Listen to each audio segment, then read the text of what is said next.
So then that's when I told him, no, man, you don't know the kind of things I've done. Hey folks, how's it going? That was a close one. That was a very close one. Sorry, my friends. We had a little bit of technical difficulties. For some reason, I'm in black and white. I don't know why that is, but that's okay because this is kind of like a throwback day, almost like from the Retro Reload days. Tyler, good to see you again, my friend. I hear echo.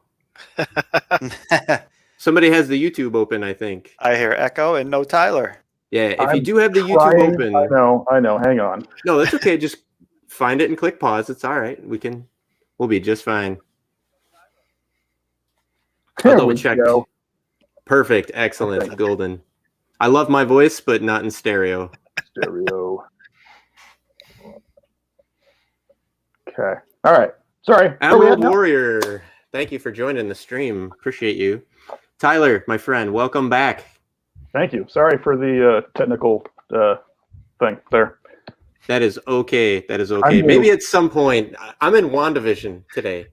That's what it is. I am in WandaVision, and at some point in the show, maybe I will upgrade to 90s television style. So we'll see. But Wolfie the Furry, thank you. Turf, how's it going there, my friend? Wesley, as you guys can see, the chats will be popping up. I do ask you, keep it clean. I'm lightly moderating. If I have to, I will heavily moderate and banhammer your asses. But a little bit of gentle banter and play is fine. Let's just try to keep it generally clean and acceptable for most audiences. If you're saying stuff, I wouldn't say you've gone too far. That's true, actually. Yeah, actually, it's pretty true. So Tyler, though, we got some other folks here with you. Like, introduce your friends, We do. So we've got a couple faces that you guys probably have never seen before. We have Matt and Scott. They are the creators of VGCollect. They started this whole thing. They are the reason that we're here. The reason for the season. Wow. Yeah, to celebrate the. That makes it sound very important. Yeah. No, I mean, just to, I wanted to have you guys on to kind of just to celebrate the 10-year anniversary, say thanks to you guys specifically, and thanks to the community that has kind of popped up around us. Right. So I kind of just want to start out by I think, I don't know if anybody wants to know, but I want to know, how did this whole thing start? Now, I mean, man. Correct me if I'm wrong, but this is not the first project that you guys have done together. Is that correct? That's correct. So, fill us in. Right. Yeah, I can fill you in, and thank you for having us. I haven't been as involved in VGCollect in the last few years as I would have liked, mainly just due to the fact that life has gotten in the way and other projects and career and businesses. But I miss it desperately. So I appreciate this. Going way back, so Scott and I have been friends, basically from. Geez, I can't even tell you how long. I actually used to work at Funcoland. If you guys remember the old Funcoland. So I was an employee of Funcoland, and Scott was a customer as well as a friend of a few friends. So kind of a friend of a friend situation there. But we became buddies through that. And if we're going way back to kind of the origins of VGCollect, I started as everyone else did back in the mid 2000s, a video game news site that was called digitalsomething.com that we grew to have a pretty sizable community, and we kind of grew tired of doing the news things, and as that grew, we kind of transitioned more towards like a early social network type of thing. And one of the features we had there was this ability to kind of list what you are currently playing or what you have played. You'd have your little blog area on there. And this, I mean, we're talking, this is MySpace Super era. primitive. So, we're back in that era. But that feature on Digital Something was kind of the foundation of what then became VGCollect. So Digital Something kind of ran its course. I did not want to be a journalist, a games journalist. Although I love the industry and always kept tabs on it, it is kind of a very monotonous routine to be constantly putting out content like that. I say that the two good things that came out of Digital Something, one was VGCollect, and the other thing was that I got to go to E3 2 times on the company dime. So it served its purpose. It served its purpose. Yeah, go ahead. I was just going to ask, did you know John Storm from the Funcoland days? I did not. He was an editor for Game Informer back when they were like the free inserts when they were the Funcoland. Yeah, so my time at Funcoland was limited because I was actually a Babbage's employee, and I moved over to Funcoland as part of the transition team when the whole GameStop merged. When GameStop swallowed everybody else. Okay. I was literally working in the mall across the street at a Babbage's, which of course then became a GameStop. So did you miss out then on the Jeffrey Dollars craze? I did, yeah. So this was all late, very like the ending days of Funcoland as they were being absorbed into GameStop, and really stripped I miss the Funcoland days. Funcoland had this aesthetic that was very almost like carnival gamesy type stuff. But it was, as soon as GameStop came in, GameStop quickly eliminated a lot of the retro gaming, from the inventory. It was nice to be there as a collector because I kind of had first dibs on everything. I often remember coming for my shift and literally looking in the trash and seeing a stack of 10, 15 NES boxes because that took up space. All they were interested in the cartridges. So when anything came in on trade-in, they'd grab the cartridge and throw everything else away. So oof. For the early part of my collecting career, I probably had 200 NES boxes and manuals, but no cartridges, because I thought, and still to this day, the packaging is harder to get than the cartridge. If you can secure the top quality packaging, I can fill in the rest later. So still on my shelf behind me, there's probably 15, 20 NES boxes that I've never completed, but that came from a bin at the old Funcoland. Oh wow, interesting. So sounds like GameStop today. Yeah, it was a fun time to work in kind of video gaming and to be around it. It definitely led to us creating Digital Something, and then moving on into VGCollect. So Scott, I'm kind of dominating the discussion here. Anything you'd like to add? There was on Digital Something. The biggest problem with Digital Something was that most of the time we were trying to just hammer out news posts like crazy. I would be like at work typing up some sort of news post from a press release that got posted an hour and a half before, and just like butchering this entire journalistic article of Barbie's vacation suite 2 or whatever, I assigned Scott all the Barbie titles for PlayStation 2 and Game Boy Advance. I'm still looking for boxes and manuals for that. So Matt, if you have a couple extras, probably has like 5. Help a brother out. But yeah, so then it just got to be a drag, and eventually between trying to, like, I was always, as far as like going through editing everybody's posts, making sure punctuation was right. So I'm trying to type all this stuff up and check everybody else's stuff and make sure it's grammatically correct. And eventually just got to be too much of a hassle. And, but there was always this video game collection thing in the background from the little blog section. It was like a now playing, had like five box arts showing just the name of the game, no like system or years or any of that kind of catalog information. Right. So then, so like Matt, and we had a page with the box art on it and some information on it. I'm like, Matt, we should like update these game pages. We should update all this stuff so it looks nicer, because all these people keep adding stuff to it. And we had by the time Digital Something was over, we had something like 5,000 games in the database. And then one year we're sitting at Buffalo Wild Wings, and Matt's like, "Hey, check this out. I got this thing that I made." I'm like, "What is it?" And he pulls out his phone and he's like, "Here you go." And I'm like, "Oh, well, this is a video game database." And he's like, "Yeah, I took all the stuff from Digital Something. I called it VGCollect." And I'm like, "What the hell is VGCollect?"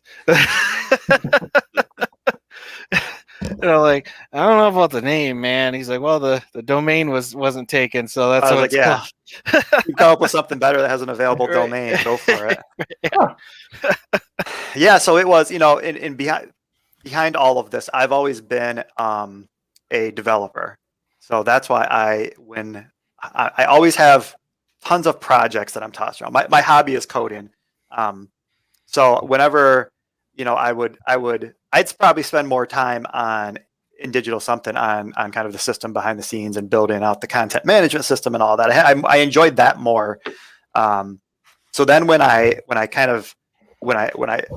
knew that Digital Something was, not going to be something that we wanted to do for much longer, I just kind of got a bug in my ass to like, I was kind of scratching my own itch a little bit because I was a serious collector. I had tried all the other tools out there. I resorted to using a spreadsheet to kind of keep track of things. But I couldn't find anything that really did what I wanted it to do. And there were a few key things that I was looking for. And the biggest thing was, I want to be able to have this database be very wiki-like. I want it to be open. If there's something not there, I should be able to add it, not submit it to a group of admins that may or may not approve it and wait for it for a month before it gets approved. I want to make sure I can keep track of, especially because I had all these boxes with no cartridges. I wanted to be able to keep track of the fact that I've got these boxes and no cartridges. So I just wanted to get real granular with like the tracking system, and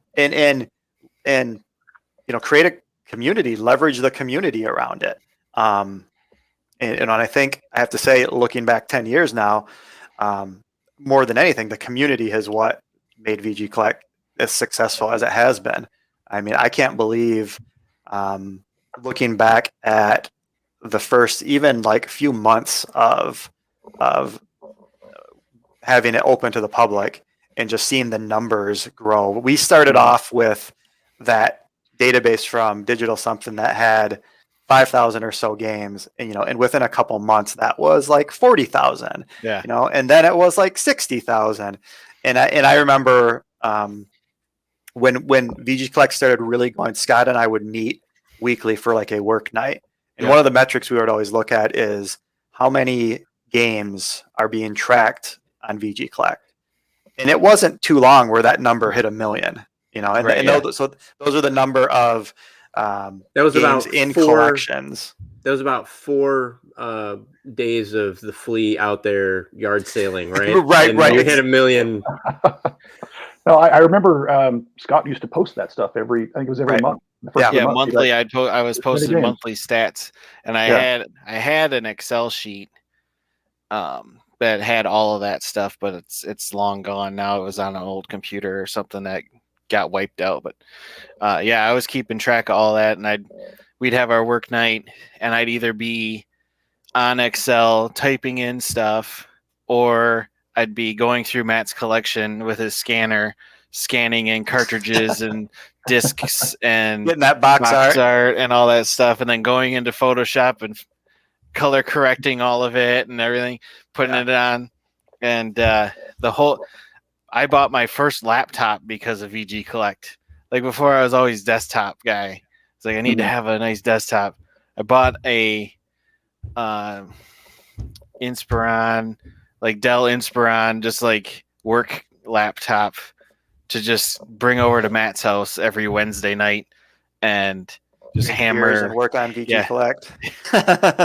Yeah. And we'd go to game stores all over town, and like it's like, oh, well, we don't have that in the database yet. And buy the cartridge off the shelf or the game off the shelf for like $2. Trying to get the barcodes was a big thing. Yeah, barcodes and The biggest problem that we always had was trying to figure out the developer on some of this stuff, because they had, on some of the games they had, like the old Nintendo ones and stuff, it was really hard to find what the developer was, and we were trying, so we'd end up going to like Wikipedia trying to look all that stuff and then say, oh well, this was made by this development company or this development company.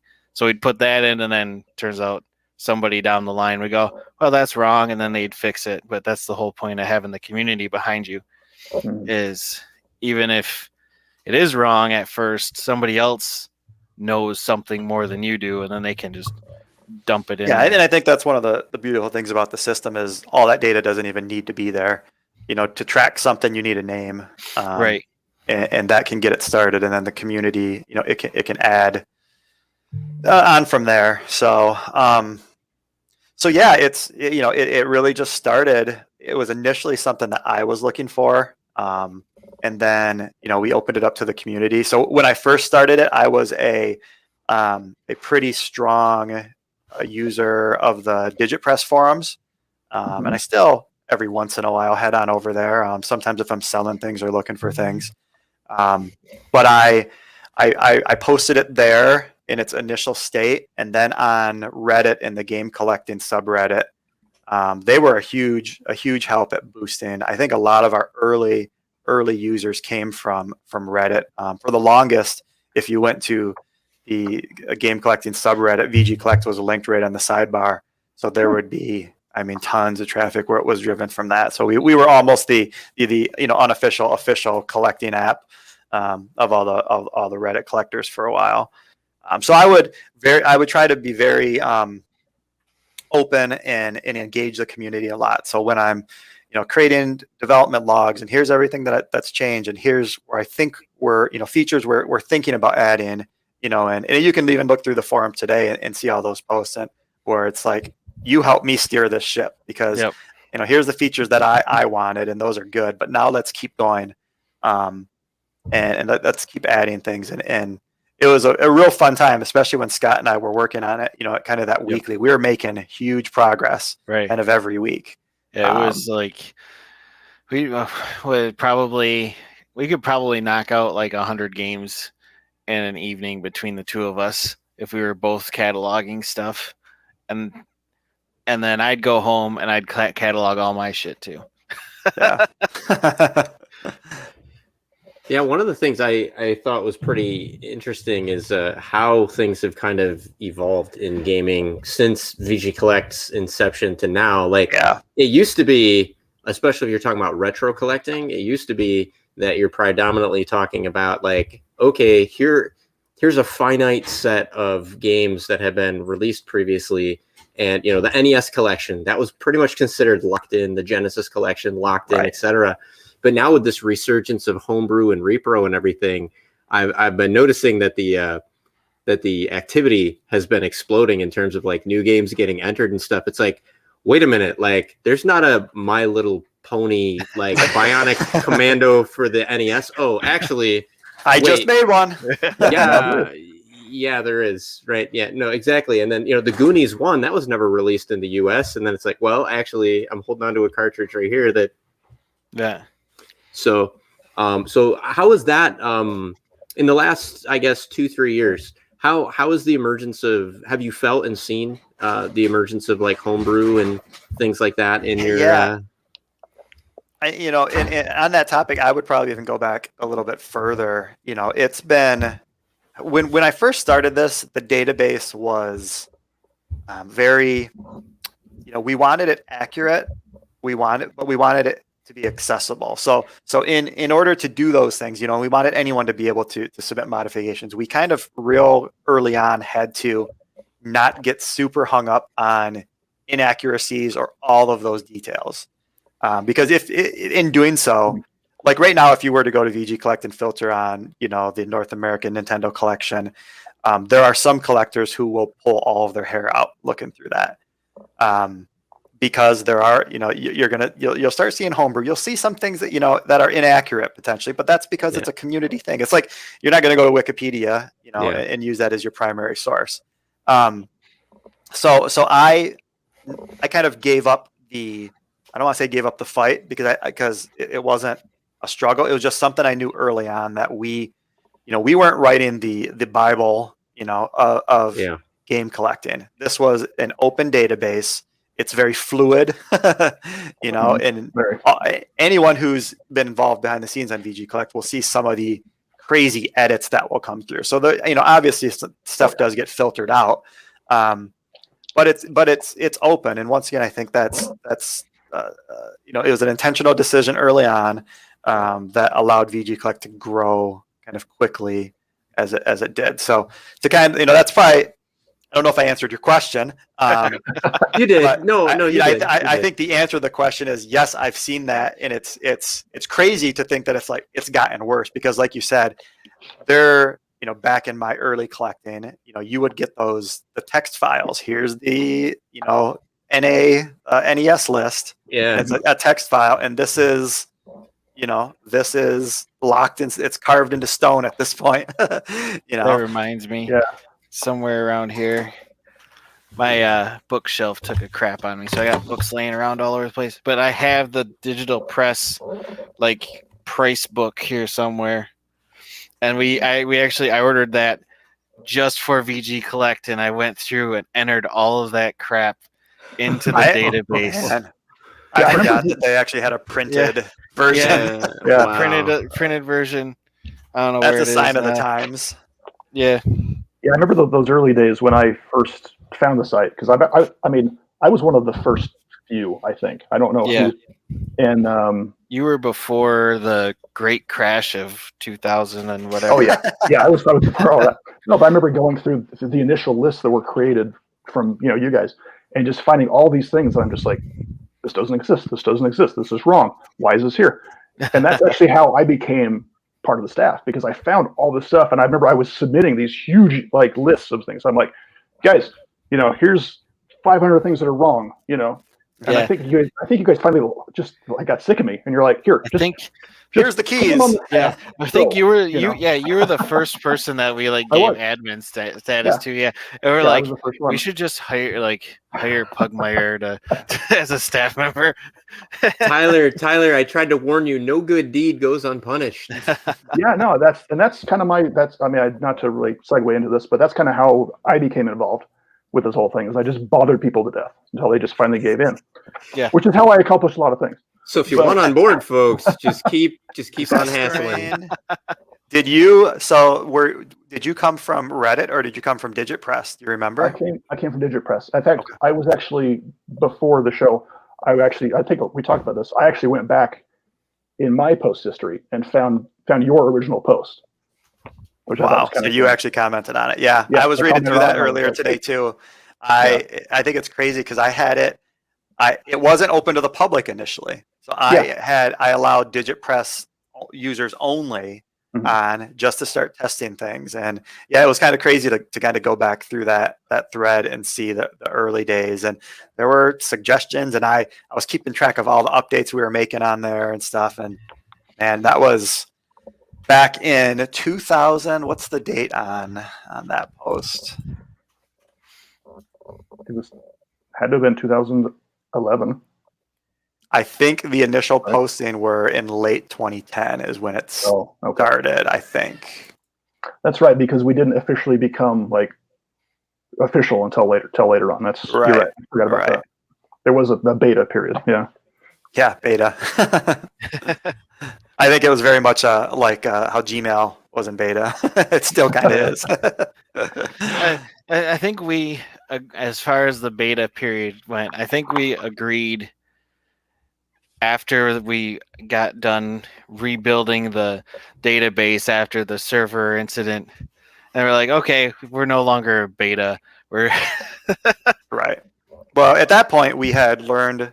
So the incident that Scott was referring to is we had a snafu with our hosting company, and this is, man, you think, in internet time. So this was 2011, but in internet time, that's 14,000 years. Yep. So there, the service provider that was my web host was like a local guy. You didn't go out to like AWS and use Amazon Web Services or Microsoft's cloud. You found the guy in town who hosted websites. Well, he went out of business. And I was being alerted. I knew that this was happening, but I had the timing all wrong. So literally one day, VGCollect was gone, and it wasn't just like he can flip it back on. He's like, the business is done, servers are shut off, we're gone. And this was so early that obviously lessons learned that there weren't, the technology wasn't there that was backing up these databases, multiple times a day and whatnot. So we had a giant collection, group of users who lost, I can't remember how long, but it was a couple weeks worth of data, I think, if I recall correctly. It was like 3 or 4. It wasn't very long, but it was enough. Yeah, it was enough. It was enough that we lost a lot of credibility and faith with the community. So I mean, you imagine, I know a lot of people who are VGCollect users. You put a lot of work into it, especially we see that trend. As admins, you see the new users sign up. You see in the first few days, 500 things have been added. Because people sit there and catalog and get real detailed about it. And imagine if that is just like, we deleted it. So it was just November 2nd to the 21st of 2011. Oof. That's like thousands of entries. And just imagine if you didn't have Tyler, all those CDI records would have been lost forever. But he was able to single-handedly rebuild the entire CDI portion of the database, which single-handedly saved the ad revenue of VGCollect. That's right. Go me. So I kind of want to break away from this for a second. What you got going on, my friend? So I'll give you the floor. So we have, I'm just monitoring the chat here, and I kind of wanted to point out a couple things. We have a lot of people saying how they found VGCollect, and I thought it might be kind of, I don't know if you guys are reading this or not. Yeah, go ahead and share. I got to find out where they are now. We got a lot of folks from Reddit, a lot of folks from Google. We had some folks even from like covers websites, like video game covers websites and the different chat forums mentioning VGCollect. Yeah, so Emerald Warrior, who says he discovered from the Metal Jesus Rocks video. Oh yeah, I remember that. That was a big that.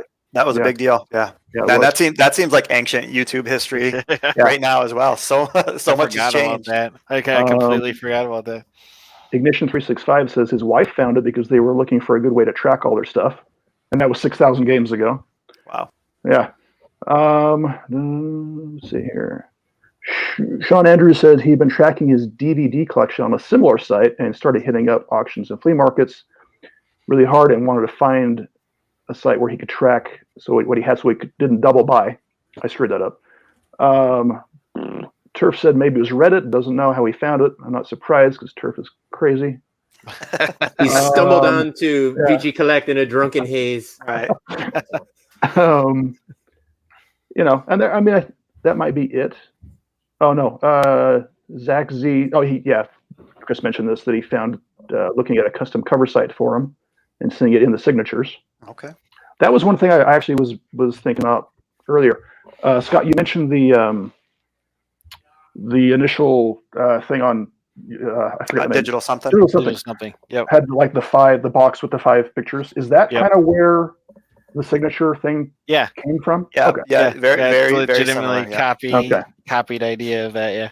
Because that sounded you said that and I was like, wait a minute, I know that from somewhere. And that's something if you just do and every once in a while I'll do this, do a vanity search for VGCollect, you see it all over the internet in various forums. It's everywhere. So I think that's probably helped a lot.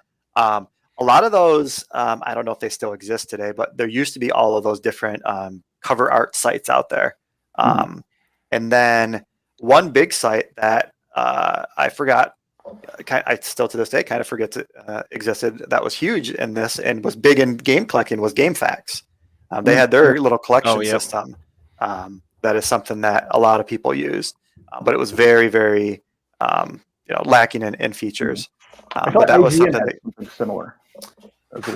Probably. I don't really remember all of the different ones that are out there. 'Cause I thought I went through. It might have been. I'm pretty sure it was IG. I went through that whole IG, back in the day, filled out all my stuff and found half it was missing and it wasn't there, and I was like, hell with it. Right. So then, but yeah, And the constant like policing watermarks. Like, oh, you took this from GameFAQs. Oh, you took this from Moby Games. Like, yeah, Moby Games was the other one. Yeah. It's like we don't want to get in trouble with Moby Games for stealing their image, so we need to find a copy of this game and get a clean cover of this thing on here, because that was constant. I see someone in chat right now just mentioned Backloggery, and that was another one that kind of popped up around the same time, maybe a little shortly after. That was really focusing on like making your here's my now playing list, and or to be played list, but wasn't, and a lot of people were using that for collection tracking, but at the time it wasn't, that wasn't what it was meant for, so it was lacking a lot of features for that. So yeah, Nintendo Age, I believe, had their own tracking system, which was really good for the Nintendo stuff, but didn't extend beyond that. So yeah, it was just just wanted something that was open, and really wanted to kind of remove that friction of, oh shoot, the thing I want to list isn't here, because that's there's nothing. We've all done that. We've all sat down and tried to catalog our stuff, and it's a weird process. It's like an oddly satisfying process because you feel like you're getting things in order. But when you hit that brick wall with all these other tools that were out there, you would just be discouraged, and you'd get halfway done, and you'll feel like you've wasted your time, because if it's not complete, it's almost worthless. Right, yeah, I remember doing that with there was a CD tracking website or something, and you'd have to go and submit, like, say you have a single or a small album, like 5-song album from a local band or whatever, but that's obviously not going to be on this giant database. So you had to scan it in, and then if it had a box or anything, scan that in, and then submit it, and then it'd say, well, how did you find this version or whatever? And if it was like a local band, you're like, the band gave it to me, and then hope that they prove it, Scott. Okay, yeah, they're like, prove that this isn't just some like bootleg album or whatever, and then finally they'll like approve it or not approve it or whatever. Well, yeah, and like going back to kind of Dash, what you're talking about with the explosion in homebrew and whatnot. I remember having the huge dilemma. Because early VGCollect, we still bought physical media. Games came on these things called CD or DVDs and CDs at that time too. So we were really right there when it was like the cusp towards digital delivery, and how do we handle ownership? And I remember having debates in the forums with staff. Do we consider digital ownership as ownership? Is that a thing? Right. Do we want to start listing like these DLC packs or all that stuff? And we kind of went back and forth on that, and the community kind of spoke, because it was becoming evident that the new version of ownership is often lacking in the physical media. So we started going down that route, and then with mobile games, do you consider those things part of your collection? So it opened up a whole can of worms that we just kind of decided to let's open it up. If people want to add it, we will allow them to. I'll take my personal feelings out of it. And I think that was the right call to make, because one of the things, the collector in me wants to say digital, hell no. I've said it numerous times when we used to have the show Retro Reload. I believe that digital today eventually will be dust tomorrow, just because, how many digital stores for music and movies shut down from Microsoft, Walmart, and everything before we ended up with, the Hulus and the Amazon Primes of today. Now, that said, though, it's not all doom and gloom, and there's still, for me, the biggest value of VGCollect that I found was what some people in the chat have already been mentioning a couple times, which is mainly went on there not just to catalog my games, but to stop myself. Games are still expensive. I mean, there are some games in the $5 and $10 and $15 range, but there's still AAA titles selling for, especially if you're talking collector's editions. There's games selling for like anywhere from $100 to $300 for like a complete set. And there's nothing more, there's nothing worse than finding a great deal on something that you already have. Right? You're like, oh man, this is amazing. Like, I didn't know Best Buy had, Bloodstained Curse of the Moon, from Limited Run, and you're positive that that's one of the ones that you didn't wake up early enough to buy. Right. And then you come home and you put it on the shelf, and there's like 4 other copies of Bloodstained Curse of the Moon on the shelf, and you're like, I really got to update my VGCollect. And I bought that. I was like, they made a physical version of that? Well, I gotta buy that. I'm like huge Castlevania guy. I'm like, I'm gonna buy that.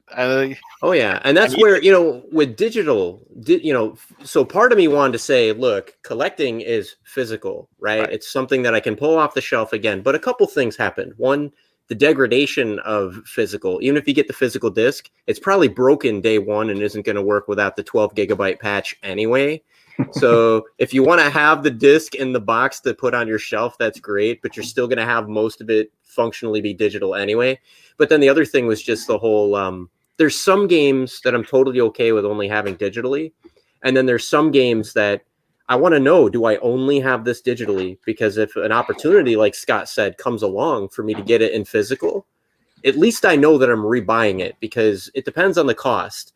I may not $70 want something in physical if I for $2 got it in digital. I will deal with the $2 being forfeit unless I just really insanely $80 love the game. So to me, I'm glad that VGCollect, even though there's a philosophy thing there, like, am I really collecting digital? No, I don't really think I'm collecting digital, but there is investment there. And do I want to repeat that investment?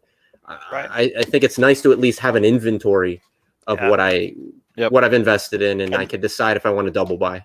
And that definitely that aligns with my belief system. I know it's the whole physical versus digital. Like, I have that moral debate inside myself constantly across all forms of media. And I've really just boiled it down to, like, I collect. A lot of my collection is driven by nostalgia. And part of that nostalgia is the physical nature. It's the packaging. It's the manuals. It's all of that. Mm-hmm. Looking forward with gaming, nowadays I'm mostly a PC gamer, and I've always been a strong PC gamer. But I can't tell you the last time I've bought a physical game that is a new release. But yeah, so I just kind of my worry is for the kids of the future who look at their Apple account and consider all those apps part of a collection. But that's like, what was it? They came out with a Scott Pilgrim versus the World beat 'em up game for the Xbox 360 forever ago. Just got re-released. And it just got re-released. And Limited Run Games just did a physical version, and I've got it on my Xbox 360. It's still playable digitally, but I'm like, what happens if my Xbox dies? If my Xbox dies, that's a very die.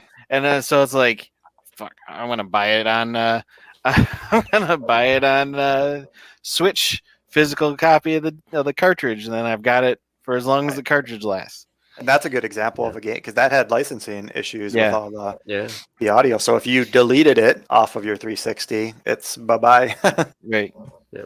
And Switch would have eventually forced, I think, VGCollect's hand anyway in the whole, does digital and DLC count? Because a lot of the collections that are coming out for the Switch nowadays, like Resident Evil and Spyro and everything, they don't have all the games on the cartridge. You're going to put the cartridge in, and it's like, oh, you wanted the other half of the Mega Man collection? Right. Guess what? Go into the eShop and put in this code, and you're like, you son of a bitch. Yeah. That's Borderlands. Borderlands. When that came out on the Switch, and my girlfriend's like, we need to get Borderlands for the Switch. I'm like, okay. So opened up the package. There's a cartridge and a card with 2 download codes in it. I'm like, what the hell is this? It doesn't exist on the cartridge because it can only fit Yeah. Borderlands 1 on the cartridge, so you get the digital version of the other two. Yeah, you can't just pop in a game and play it like the good old days. Driving home from Toys R Us, reading the box, reading the manual. Yeah, I think Tyler. Yes. If memory serves me correctly, there's some physical game lovin's in the plans for this stream, isn't there? There is. Yeah, we're going to get to that in a little bit. Okay. Do you want to give something away though? We can give something small away. We got a lot of things to give away. Well, not a lot. Some. I think if I did my math correct, I think everybody that entered is going to win something. Nice. So that's pretty good. Very nice. Very nice. Hopefully I did my math right. So we'll get to that momentarily. Oh, by the way, before we move on, I just want to make it clear. I wasn't bullshitting about that My Little Pony homebrew. Like this is you got the rare black and white one. Yeah. Dude, this is I'm in WandaVision, although once we get into hang on. All I got to do is show something from a little bit more recent, and here we go. There we go. Oh. Now I'm in color. Ooh, Now I'm in color. So maybe to your point, Tyler, if folks will stick around, maybe this is one of these ones where I didn't put it in VGCollect, so I bought two. This is a sealed copy of Legend of Zelda: The Macarena of Time 3D. So if folks stay tuned, I'll give this out sometime during the stream.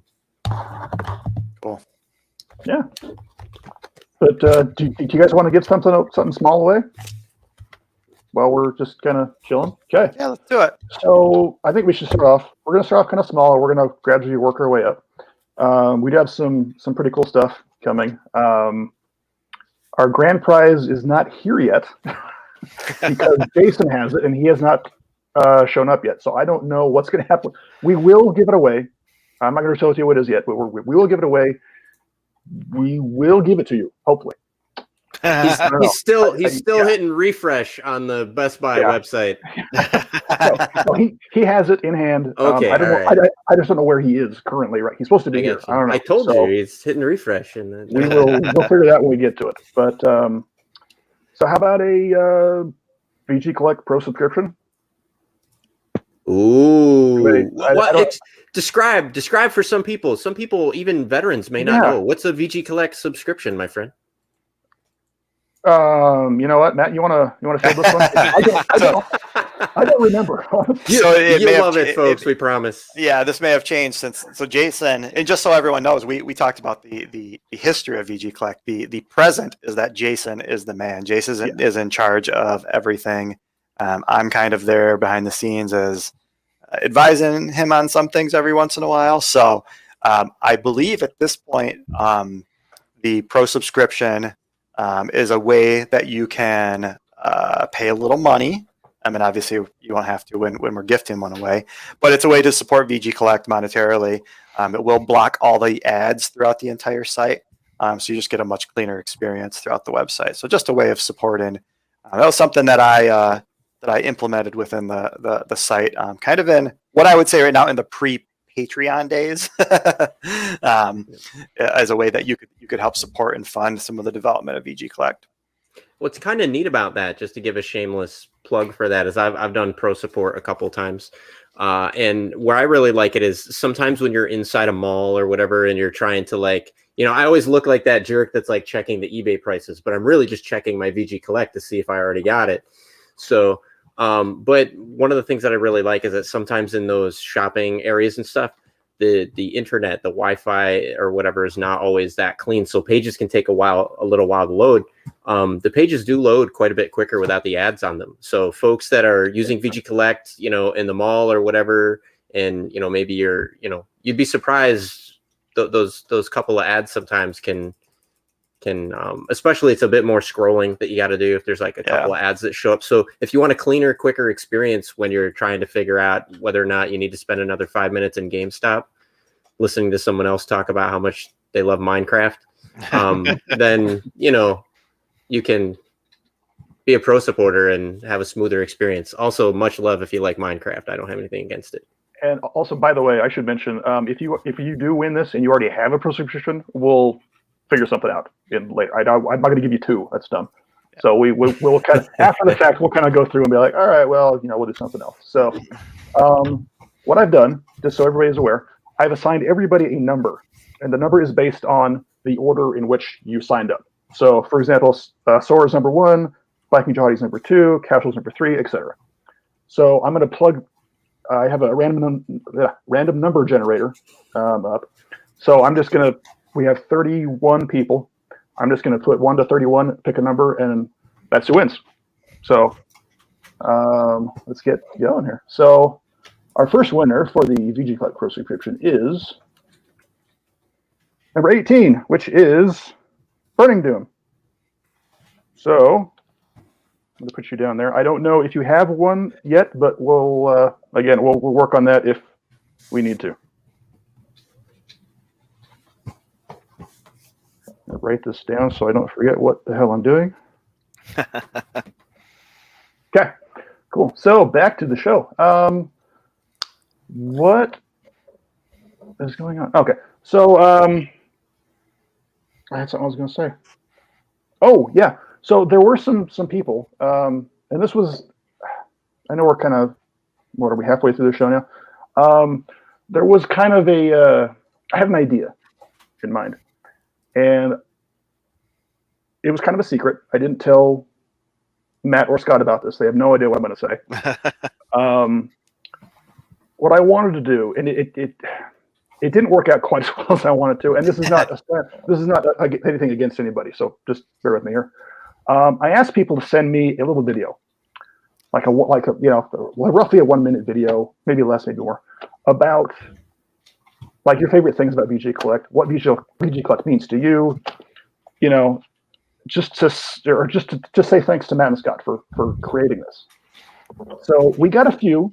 We didn't get as many as I wanted, but I think to kind of start it off, I mean, I'm going to go first because it's me. So, I really want to just thank you guys. Honestly, I mean, no joke. I seriously want to thank you guys for creating everything, and giving me the opportunity to work from you, learn from you, and to kind of not necessarily take over, but I mean, I do feel like I'm kind of in a leadership position. Obviously I don't do any coding, and that's Jason's thing. But as far as like the community, running all that, allowing me to do these crazy contests, I honestly, it gave me kind of a purpose, So again, just thank you for doing all this, for creating, for trusting me, and allowing me to do what I do. Man. Well, so. I don't even feel like I should say you're welcome, because I would shoot it right back at you as a thank you for helping us grow this. It's not something we ever could have done without the help from the community. When one of the things when I started this, like so many people were like, you're going to try to like create a database of every game like ever made? Like, what is wrong with you? And one of the ways that I was, we were able to do that was to let the community, and there were, and you jumped on early and helped bulk up that database. And there are many others, throughout the years, and some that have come and gone, and some that have stuck around, that have really, really helped. So it's the community, and it's thank you. Oh, yeah. If you hadn't been there to pick up the ball when Matt and I both are like 5 years into VGCollect is starting to get burned out and everything. When I like kind of disappeared, Matt kind of like disappeared because all the life stuff was going on. It probably wouldn't have continued on as it has, Right. I was and I was happy to find the community members, as well as Jason to kind of, hand it over to, as life got in the way. And so we appreciate everything you've done. That's kind of a testimony to crowdsourcing, right? That you can start out with a kernel of a good idea, and when people lock onto it, that good idea can become something really great. Right.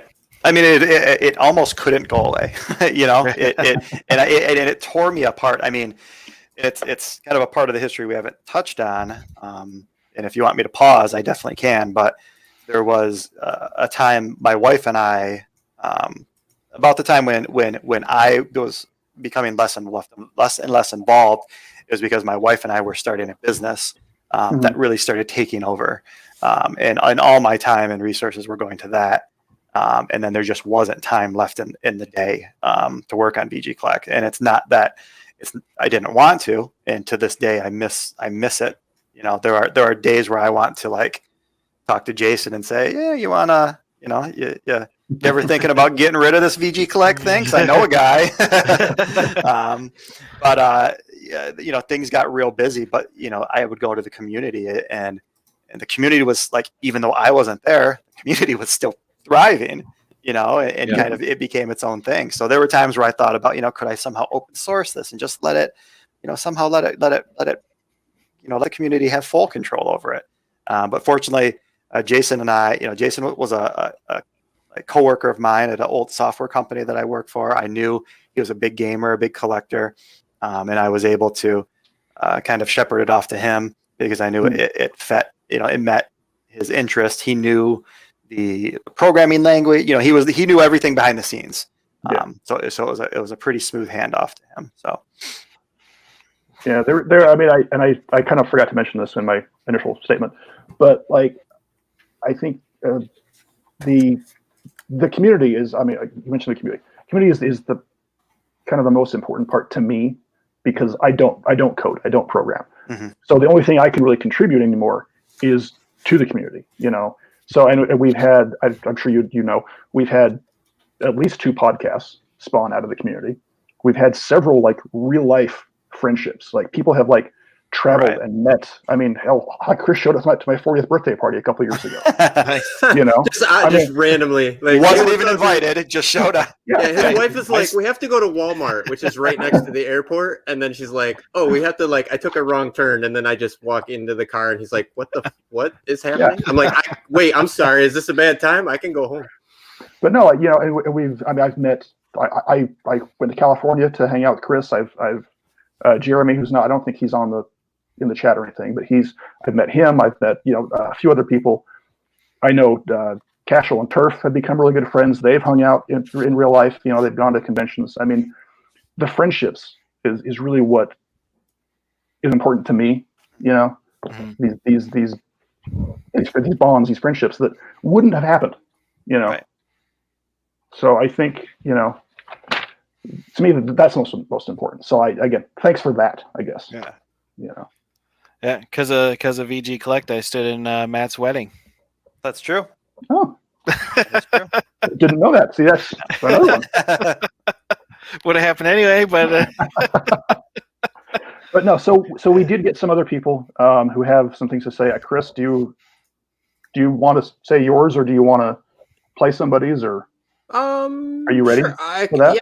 I can do both. I mean, I talked about the practical why I use VGCollect, so I don't rebuy stuff anymore. I always joke and have on the show, I used to do this fake, like, cut to like a commercial, be like, folks, remember VGCollect. Friends don't let friends buy games they already have. VGCollect.com lets you catalog all of your games so that you won't buy what you've already bought. VGCollect.com, VGCollect.com. I'll say it one more time. VGCollect.com. That's VGCollect.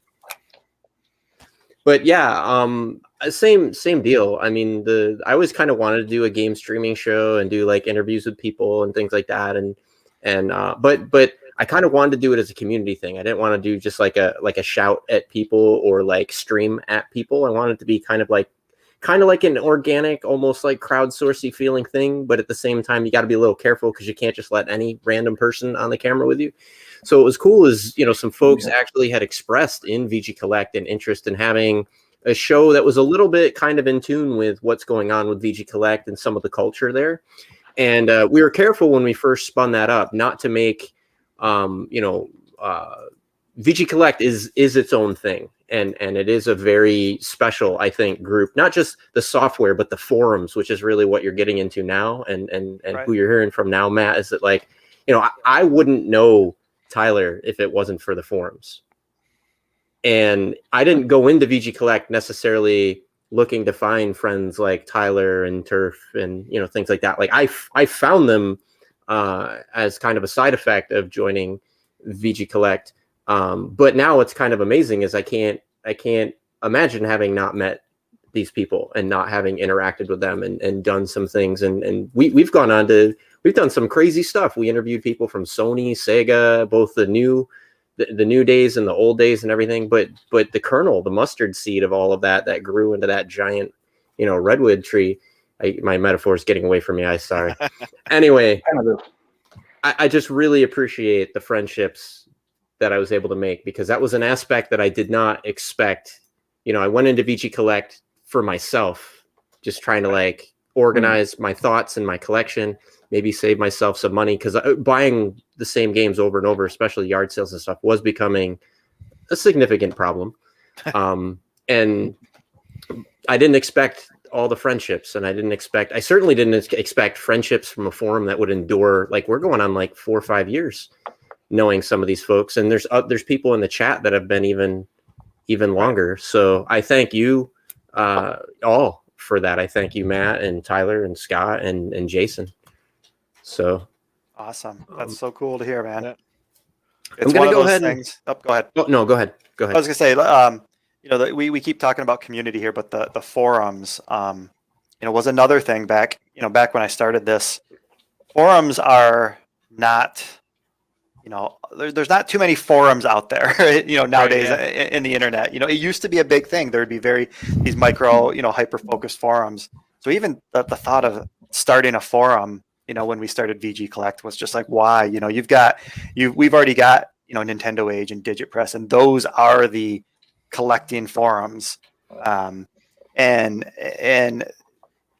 thought was VGCollect is going to be, nothing without a community. And how do we create a community? We have to have this forum. We have to have this constant way of communicating with folks.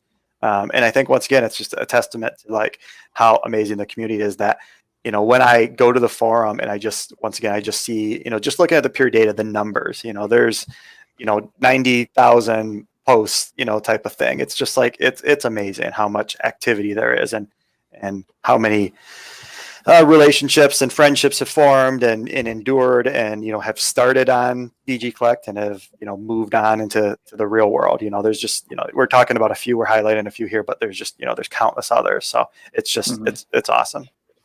Yeah, definitely. Yeah, there's few, probably once or twice a year, or maybe every other year or something, I'll get a message from was it Desociatus or Nancy or whatever, and and we actually played D&D. I DM'd for her and Varkas, who was Varkius, and one of their buddies, one of his buddies. When 5th edition D&D came out, and I was on Roll20 DMing with them, and every so often Nancy will message me. He's like, "When are you coming back to VGCollect?" It's maybe one day I'll be there. Pugmire messaged me on Facebook Messenger. So when are you coming back to VGCollect? I was like, I'm painting miniatures right now. Maybe someday soon. Scott's now a Instagram celebrity, in case anyone was wondering. He is. Yeah. Twitter and Instagram, somewhere in the neighborhood of 4,000 followers, and on Twitter and Instagram, not separately, not combined. That's nice. But from miniature painting, and I've got the same kind of thing with as far as lasting friendships that I've made on Twitter, and then I've gone to gaming conventions and hung out with these people. So I know exactly what you guys are talking about. With I've got a buddy, I went to his house in St. Louis. It's we hung out all weekend and did a convention where we taught miniature painting and stuff for a weekend. And he's and I stayed at his house, and that's a stranger in the, so, somebody that you've only hung out with at a weekend convention twice. It's yeah, come over, we'll hang out for the weekend, and you can stay in the spare room, and my wife and I will take you for dinner or whatever. But yeah, community is huge. Yeah, definitely. One other community I want to make sure to shout out. It's kind of a community that also splintered off of VGCollect and everything. Was somebody mentioned it and I highlighted it just briefly in the stream. Our parents' basement. There's some folks from Retro Reload. We started out and we had a couple different nights. We had like a Tuesday night and a Thursday night, and over time, because we're all spread across, like in some cases different countries, but certainly at least across the U.S. So some people fell on East Coast, some people fell on West Coast. So we kind of had different groups that kind of like coalesced around their bedtimes basically, and and so one of them was continued on as Retro Reload, and then the other one was Our Parents' Basement, and that was, I believe, it was Turf. That was Telly, that was Cashel, and that was Charles, Mr. Nikon, at the very least. And I apologize if there was more and I missed, but in our heyday, we had like Red Blaze was there, Fighter Pilot was there from Retro Reload. We also had Kyle. Kyle was on the show as well. So we had just tons of. I mean, we also had Bad. I always thought his name said Bad Tacos, and I almost said Bad Tacos just now, and I had to stop myself. Like, Dash, his name isn't Bad Tacos. Nobody's gonna know who you're talking about. But Bad at Chaos, right? And it was just really great. Like like casual watchers of that, I don't think realized it, but that it was basically like some Tuesdays, some Thursdays, Our Parents' Basement, and Retro Reload. It was almost like an offshoot. It was almost like a forum post, kind of out of control, on live stream. So even though they were separate things, they're separate things that wouldn't have existed without that right. Seed being planted in VGCollect. So you had a hand in all those things, Matt, whether you were there or not. So cool. Yeah, I remember actually before we actually decided to do it, I remember asking Matt, I'm like, Matt, is this okay? Like, can we do a podcast? Right. Like I feel like I should be on it because I'm like staff member, but I want to keep it separate. Like, is this okay? He's like, do whatever. Like, who cares? Yeah, we don't care. Whatever. Keep Dash V in line. Just keep an eye on him. All right. So before we get any further, should we give something else away? Yeah, we got a lot of things to give away. We've been on the show over an hour. Like, let's take all fucking night. Let's give something away, and then if you want, I'll share one of the submitted comments one of the submitted testimonies of people. So the next thing we're going to give away, let's mix it up a little bit. We're going to do a $5 gift card. Again, something small. And you guys can pick. Like, if you want, I don't have anything on me right now, but if you want a $5 eShop, Nintendo eShop card, you want $5 at Sony, you want $5 at GameStop, you just want $5. I don't care. Like, we'll kind of meet up after the fact, and we'll figure all that. So $5 to wherever you want is going to be number 1, Sora. Sora gets $5. Wow. To wherever. Cool. Okay, so should we do another one real quick? Because we got a lot. Sure. Yeah, let's do another one. Okay, let's do you want to keep giving away stuff? I'm not going to stop you. No, I know. So okay, we'll do the same thing. $5. Let's see. Number 24, which is Flashback 2012. Also gets a $5 gift card. Nice. We got a little cameo here, guys. A what? We got a cameo going on here. Hey, buddy.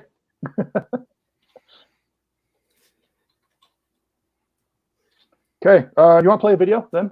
And I'll Sure. Now, folks, this is the part where we try to get technically clever.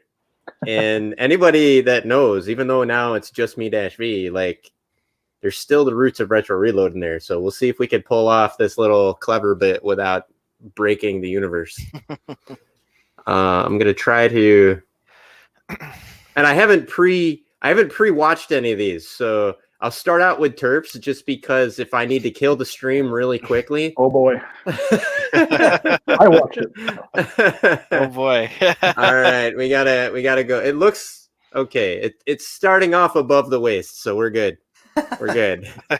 Let me I'm going to share the video file. Can you guys see a video file in my screen or no? Not yet.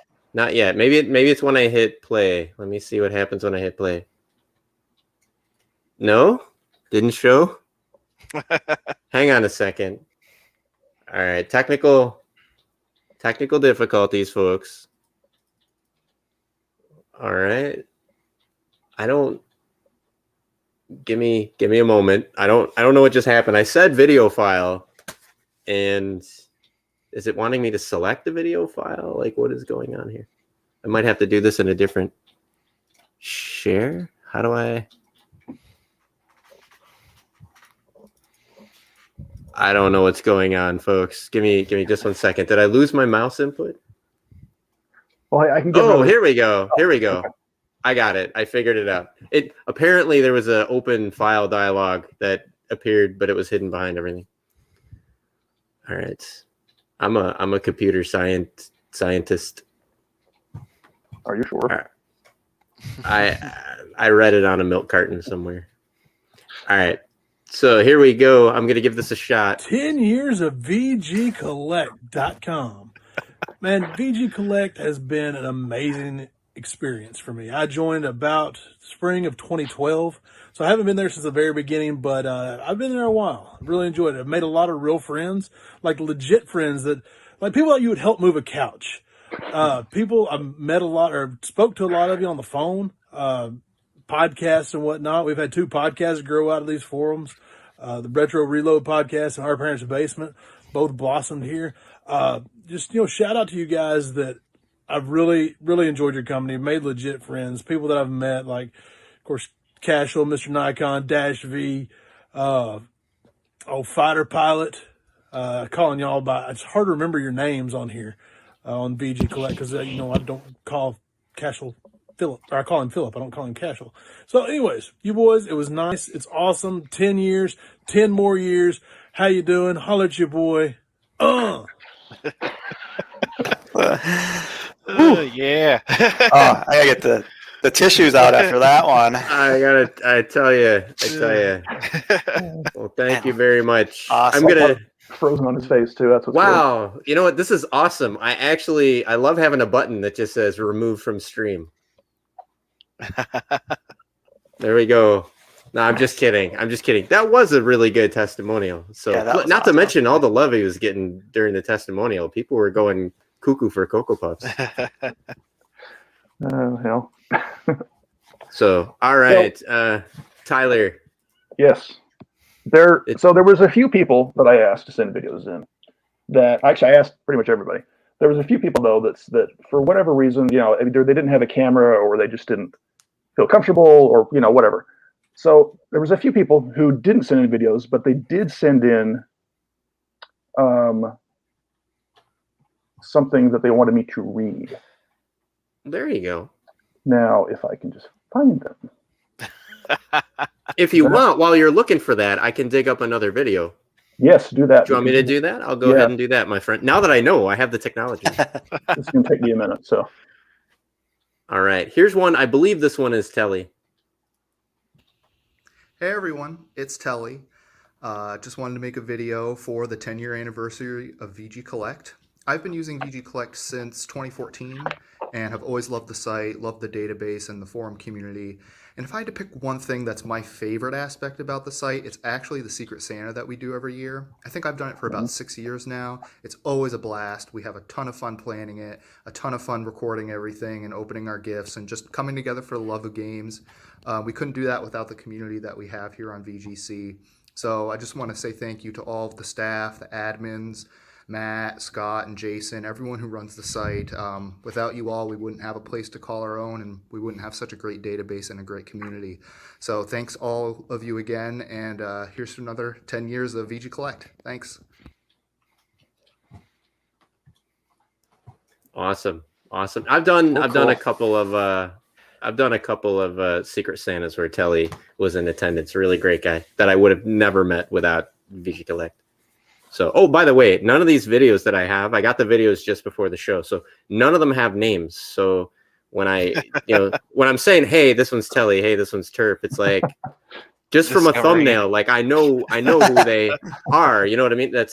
You can kind of that's what VGCollect has done. That like who would be just random people. I'm like, I know that person. Yeah. So I was able to find my messages. So do you want me to? Excellent. I'm going to give you the floor, my friend. Okay. So the first one I'm going to read is from Nick Awesome. He says, "Hey, sorry, I meant to get to this, but life got in the way. It may not be a video, but I'm happy to say VGCollect is a wonderful place, and I'm glad to be a part of it. Before joining, I largely collected in isolation, not knowing anyone else who was passionate about game collecting. It was nice to finally find a place to share together in this wonderful hobby. I'll try to join on the stream if work allows."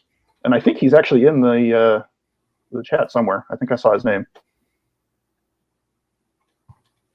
But yeah, that is Nick Awesome again. Awesome. Let's see, who else do I have here? I have not one from anybody there.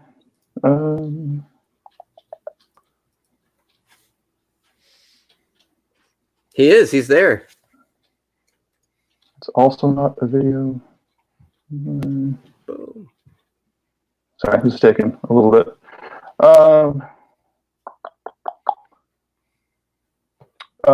Pfizerco, who is from Europe, I always forget which country. He said he couldn't do a video, so I said, okay, no problem. And he says, "You can of course thank them from me for making this site. I'm using it for 7 years now, so it's a good site." So there you go. That's what we need to Yeah. print on our box. Yes. If you're a crappy site, I would have only used you for 5 years, but you're a good site, so I'll use it for 7. Possibly 8. Possibly 8. We'll see how it goes. I'm evaluating every year. There's another one here from Droa, D-R-O-A-A. I'm not sure how you say that. Anyway, this is a long one, so stick with me. He says, "I started out on VGCollect. I want to say maybe within months of it being established under my original account, Dark Ragnarok." I remember him. I didn't realize that was the same person, though. Yeah, I remember that name too. Yeah. I want to say someone linked me to it for the purposes of collection tracking, as I was looking for something more clean, unlike backloggery. Coming here not only gave me a simple-to-use tracking tool, but also a very friendly bunch of people and a forum that was a far cry from where I was before.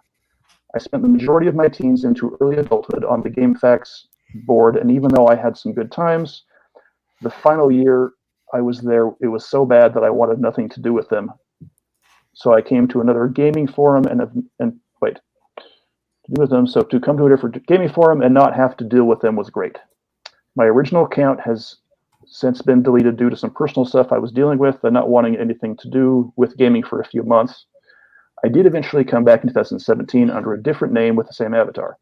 To my surprise, there were folks who remember who I was, which I wasn't expecting.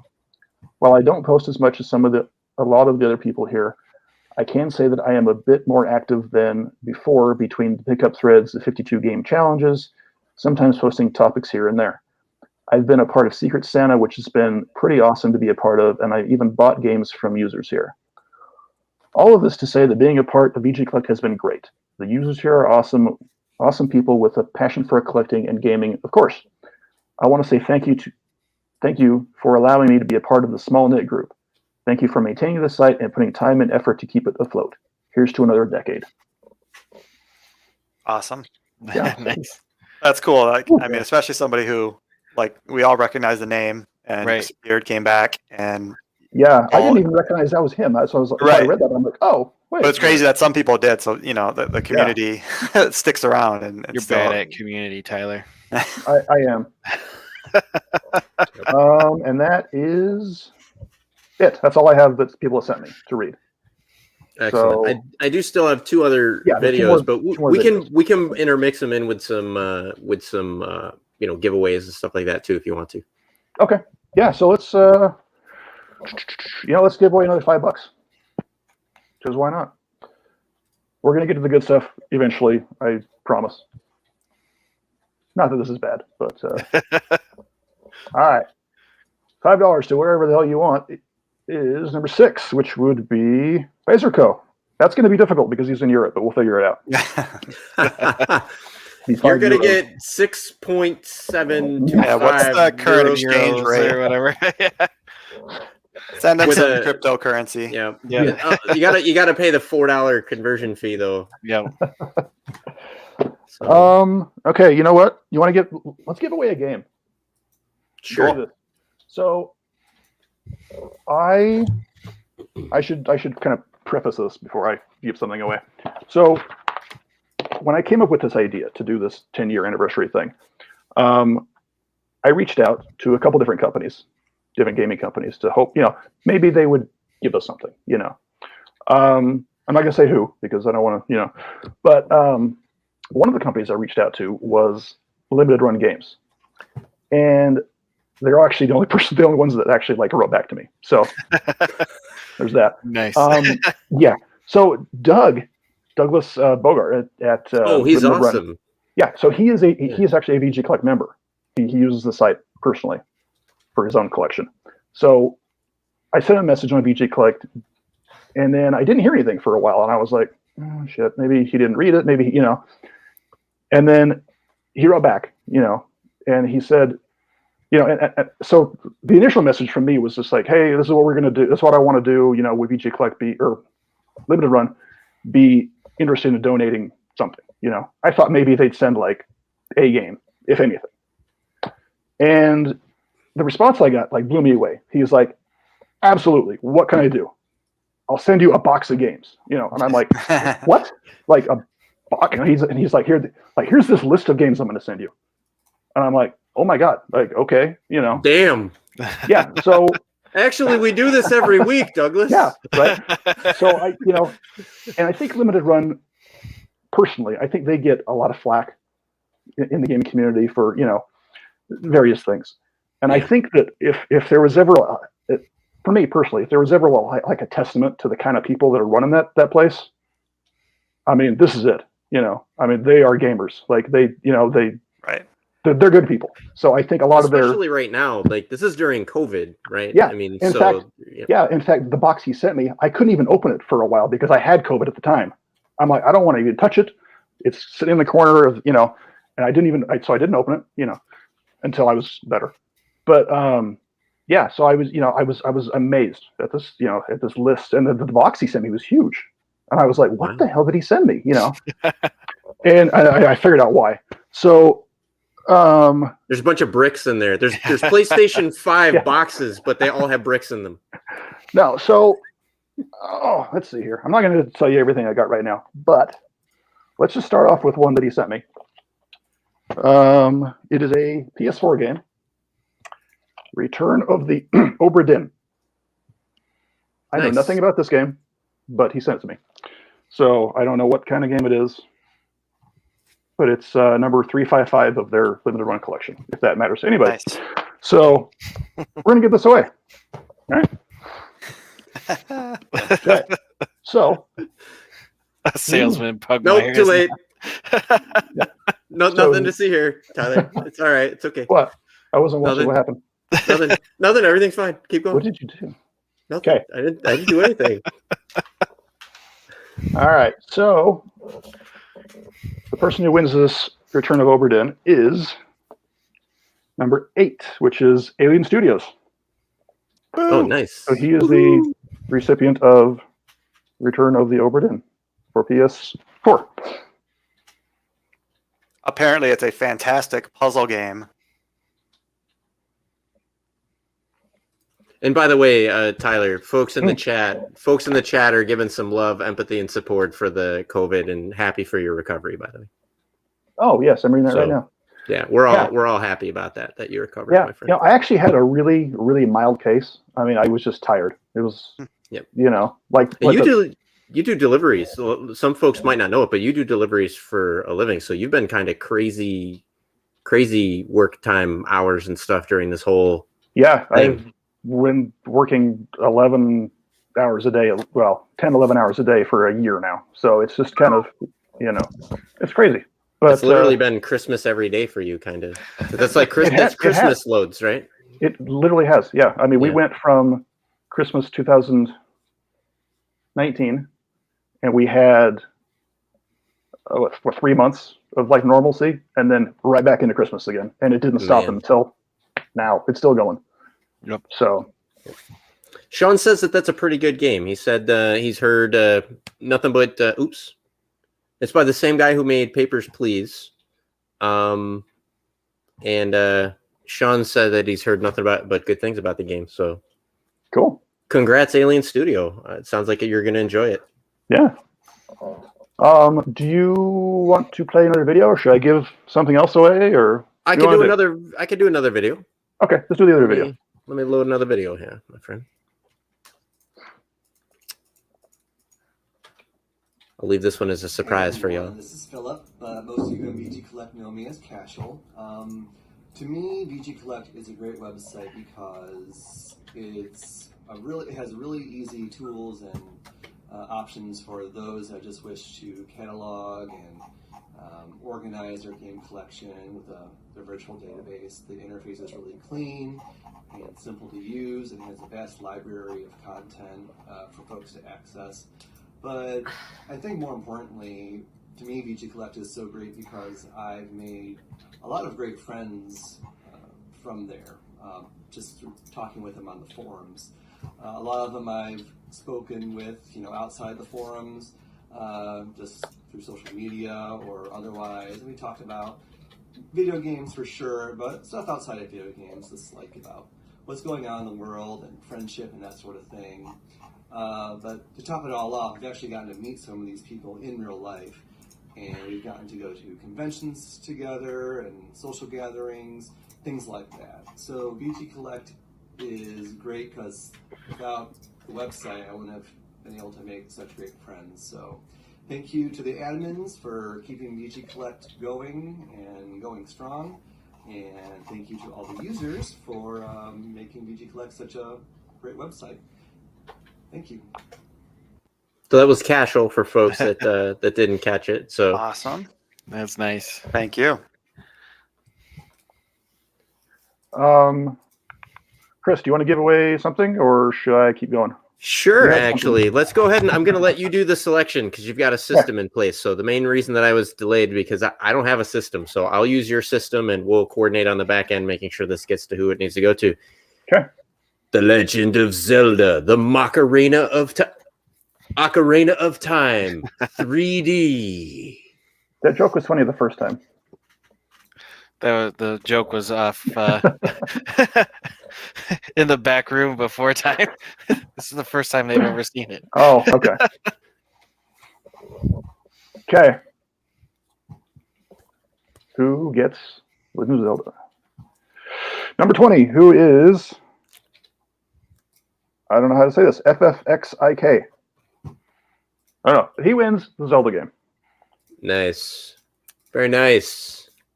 It's so funny when you see these names like that he has been, or she, I'm guessing, has been a user of the site forever. Yeah. I've seen that name a million times, but when you have to say it out loud. The one is Lady D Societas decided. I even asked her, like, how do you pronounce this? And she's like, Lady D is fine. Right there we go. I asked her that too, and she's like, I said, how do you pronounce that? And she's like, and I forget, it was like years ago, but I'm like, okay, I'm just gonna keep butchering however I say it because like, I don't really like have a pronunciation of it. She said to me. So now, Tyler, I do have a question regarding the gaming stuff. So, and this may be Matt and Scott. You feel free to kick in as well. But one of the things that has to be difficult when you have a site like this is you have a certain user base, right? But how do you know like who the active users are? Like, do you have a way of knowing are users still active and things like that? Not in like a let me spy on you constantly like kind of sense, but in it, like say you're going to do giveaways, right? How do you have a system for figuring out if folks are active? Do you just say logged in the last 3 months, or how do you do that? Yeah, so there's some admin tools behind the scenes that allows the staff to kind of keep track on things, but nothing really invasive. It's more just numbers kind of going up and down and whatnot. Outside of that, there are there's the users who are active in the forum. There's the community, and then oddly enough, there's the other 90+% of people who don't ever come to the forum. which is, it's just that's just how the internet works nowadays. So really, I think it's just based off of forum activity. I always tried my hardest to encourage people to use the forums just because of as we're seeing by the testimonials, the value you get from the community. But there are a large portion that just use it as, it's just a utility. I remember when we first started and we were posting in the news section, like updates that we did to the background, or how we made things a little bit easier to put in data and everything. And then you have all these edits come in the old style or whatever. And we're like, why are these people not noticing that we fixed this thing? And it's like, they're probably not using the forum. Right. Yeah. we have the style guide, but in order to right. to follow the discussion and the rules of the style guide, you obviously have to be a member of the forum and partake in that, but it's sadly the majority of the users aren't, what I would call community members. I shouldn't say sadly, it's just, it's obviously their choice. They're getting value out of it. But just, as a pure utility. Right. Well, there's been times where after I disappeared from the forums, where I come onto the forums and then I just lurk and scroll through different threads and go, yeah, I remember that person. Oh, I remember that person. And then I don't say anything, or I'll be like, hey guys, and then everybody's like, Scott's back. And then I disappear for another. leaves a breadcrumb and just leave. I have the opposite effect on forum threads. I'll be like, oh, and then I'll type in this big long response or whatever, and the thread just dies. Yeah. The thread just dies, and I'm like, okay, all right. No, it kind of ebbs and flows. Like there is a certain amount of organicness to the community, and what's really interesting is one of those organic threads, right? Because you have threads that just kind of come and go, and then threads that'll come out, they'll be hot for a while, and then they just kind of die. And then you have threads that never end. Like every month there is a pickups thread, right? And it just rotates from month to month. Whether it's yard sailing or whether it's Wolfie, if you're still watching, if you're picking up digital stuff, on PSN, and you just want to kind of show off, hey, I got these games that I'm really excited about. The pickups thread is where you can kind of say, this is what I've added into my collection. If you don't just want to add them to the website and then be done with it, you can have a little bit of a gab about it and, post some clips or some artwork or whatever of what you've gotten. That's always kind of neat, because I discovered actually a lot of games through those pickup threads.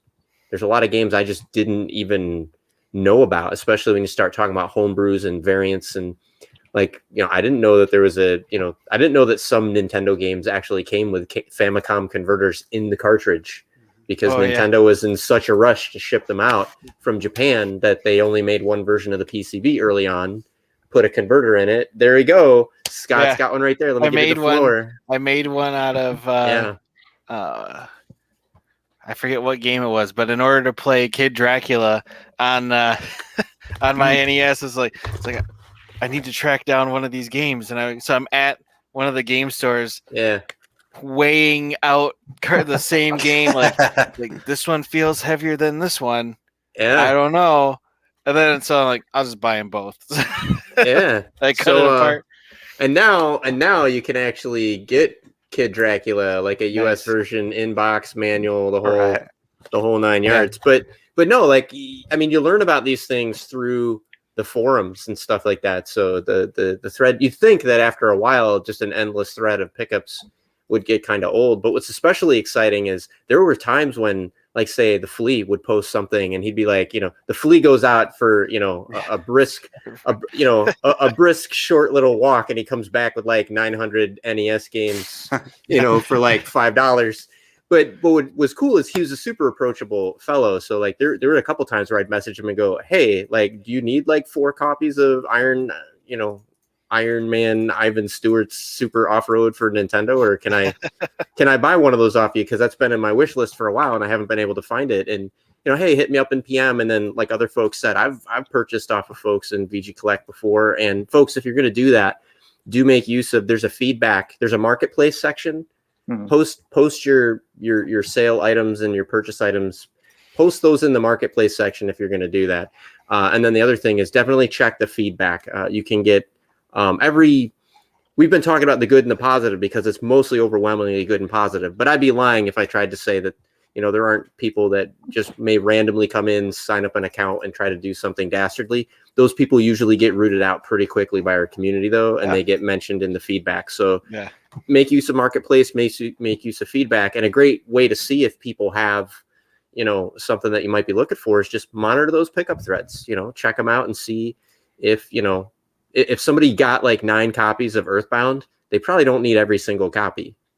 So you might be able to hit them up and you might be able to get a deal. It depends on who you're talking with and stuff like that. So yeah, I still get moderation emails. It's like this post has been reported, and I look at the content and it's like, yeah, that's some shady stuff going on in that post.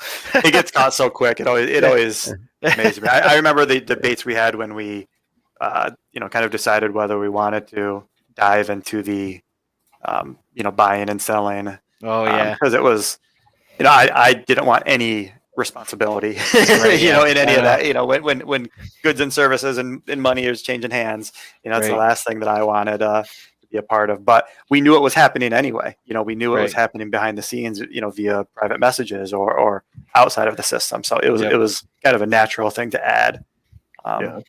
In the forum, like everyone was just saying, it's, obviously there's going to be a few bad seeds, but it's weeded out so quick. Like by the time I still get moderation emails too, but 99% of the time, by the time I click on the link, somebody has already handled it. Talking about threads that don't die.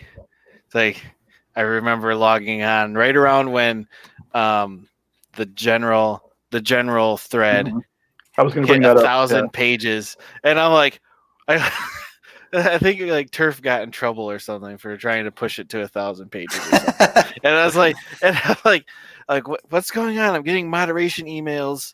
What's going on about why is Turf in trouble? And I'm like, oh, it's up to 1,000 pages. I'm like, holy crap. It's like, why is this 1,000 pages? And I go back and like found the first post on October 15th, 2012.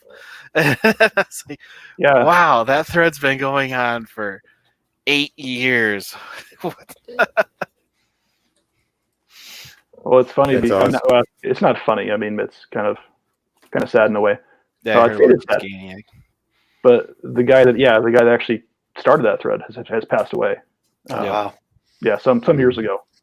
But yeah, it's up to 1,039. Yeah, I just looked it up again. Read 1 billion. I can't even print like 1,099,903 times. So I did actually. It's kind of funny. We're talking about these videos that we've been getting in, and somebody actually just sent me another, not a video, but another message. Written testimonial? Yeah, written testimonial. Tell you what, while you're looking for that, I can play the last video that we have. Oh, okay. All right, my friend. My name is Brian, known on the site as Wartoy. I'd like to thank Matt and everyone at VGCollect for everything that they do. I enjoy the site very much. Thank you. Short and sweet, Wartoy. Thank you very much. So the one I just got is from Ignition365, who is a staff member, actually. He's our market moderator. So he said, where is it? VGCollect has been a big part of my hobby life and free time. Being on the site for 7-ish years, I've had a lot of great conversations with folks, tracking my collection and finding games I've never really even heard of before, and even buying and trading with other folks on here. The 52 game challenge has been really great for me because it's pushed me to play more and more and buy less, which is always great. Secret Santa has always been a fantastic experience and always so wild to see the stuff everyone gets each other. I would have filmed this, but Texas weather killed everything here for like a solid week, plus work. Awesome. I hope you're all thawed out down there in yeah. Texas. Yeah, right. See, Turf, see what happens when you push the thread to over 1,000? I hope you're proud of yourself. I remember it was like 97 or 99, like 1,000. I'm like, oh, that's what's going on. Does anybody remember brown sauce anymore? Yes, I do. Is that a user or is that No. That is- some no, new no. McDonald's product that I haven't heard of? No, it was a user. was it? I can't remember. He was Canadian. I can't That remember explains it. but he's like posted on the forums and he found this game and he's like, hey guys, I just got this game, but I don't know what this brown sauce is on the manual. And another guy's like, that's mold.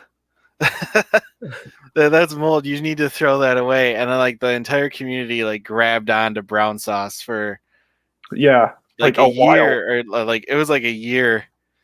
And it's like, what do you mean brown sauce? And like, I think it was like every so often, like somebody would post a picture of they actually have a brown sauce in the UK, and they'd post a picture of the bottle on a forum thread. But yeah, it's just like one of those ancient, like, not what do I call it? It's a trivia piece from latter days of VGCollect. Right. My No, goodness. yeah, it came out it looks like it happened in 2012 is the earliest I can find. And then Yeah, okay. it lasted like years. Yeah. Oh boy. There was something just recently. Yeah, what is that brown sauce on my game? Well, you see, it's a protective coating that prevents the enamel on the plastic from wearing off. So you don't want to clean that off. You want to leave that on there. Yeah, the last time brown sauce was mentioned, it looks like it was 2019. So it's Yeah. been a while. Long time. A long, yeah. There's gonna be a Long massive resurgence Yeah. of brown sauce Turf commentary. says he's bringing it back. That is funny. Good times. So let's give something away. We got a lot of things to Right. get through. Sure, my friend. Okay, let's do $5 again, because why not? Man, you're dropping them fives. Like Dude, I need to keep this stream PG, so I won't continue. Making it rain. it's been a good year, put it that way. Number 22 is Telly. Telly gets $5. Telly gets the $5, the $5, the $5. Woo!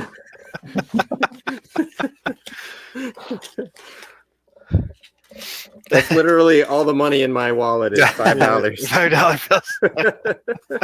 You want to pick it up again, pick it up again. Thanks to COVID, though, this $5 has lasted me almost a year. Right? Yeah, all So, right. Telly, congrats, man. What Telly win? $5? $5. Yeah, $5 to wherever. Whatever. That's awesome.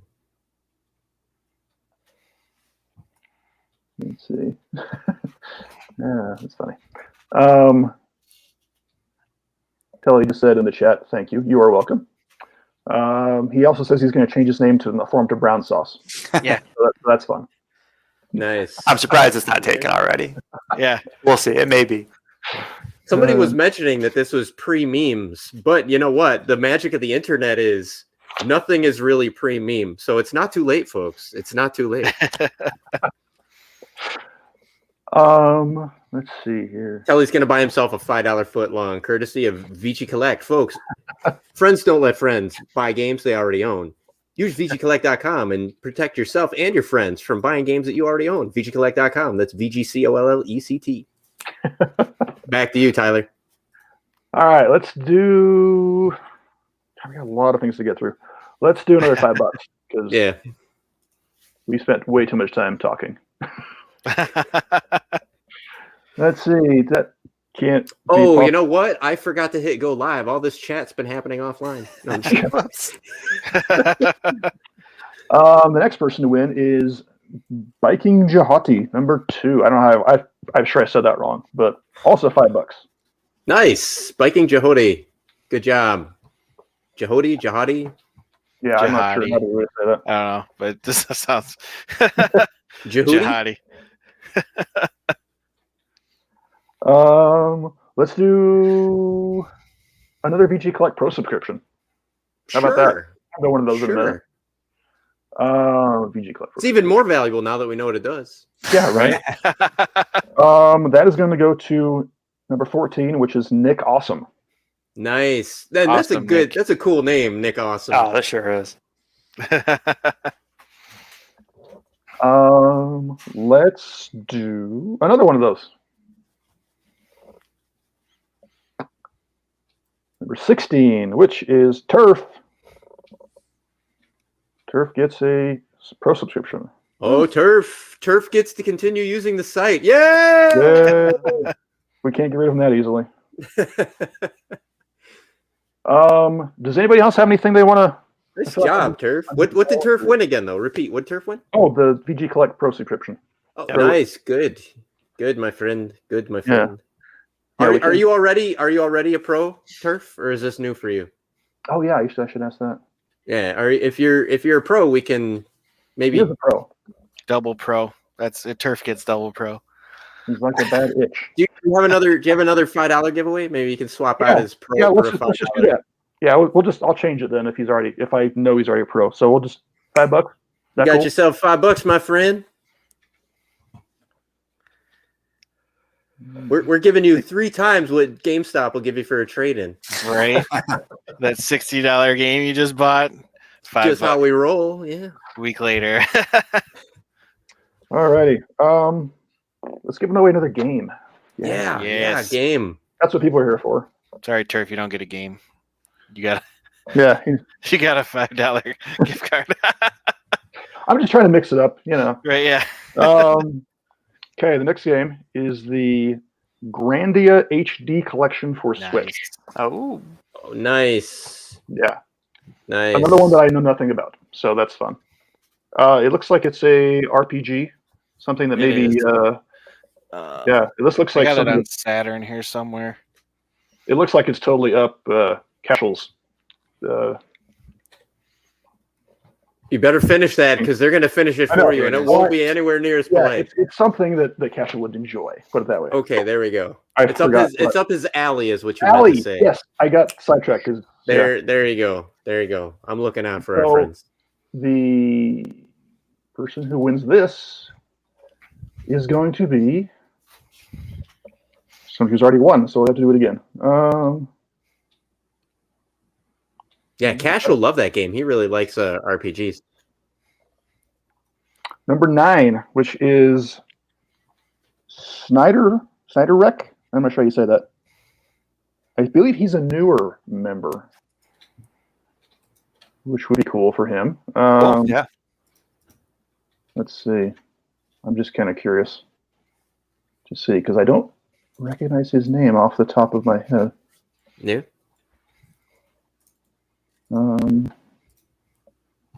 Where did it go? Yeah, Wolfie. Wolfie was mentioning that Grandia was on the PS2 as well. This looks like this has been remastered in HD. So that means high definition. In case you're wondering. Okay. So yes, Snyder Rec. I don't know what you're talking about. He's not a super new member, but he is kind of new a little bit. So yeah, that's cool. Oh, actually, no, God, he signed up. I just checked. He signed up like 3 years ago. So anyway. Yeah, Alex says he's been around for about 3. Yeah. So cool. Yeah, he gets this. Yay. Awesome. Where did I put that? Oh. Which one was that? That was the Grandia collection. Gotcha. Snyder got that collection. Yes.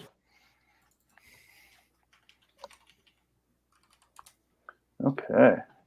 Hyper Donuts collection. Yes, exactly. There we go. Now you can play this game in Hyper Donuts. Yep. Dude, we're in a stream. I'm hungry now. I wish my streaming rig was one of those KF consoles. Did you guys see the KF console? Yes. Yeah. Is that going to go on? I still think on April Fools they're going to announce that it was fake. But if it's not fake, is KF console, Matt, Scott, Pugmire? Is that allowed as a console? We got to get that category ready. I don't even know what to think of that. I have no idea what the hell that even is.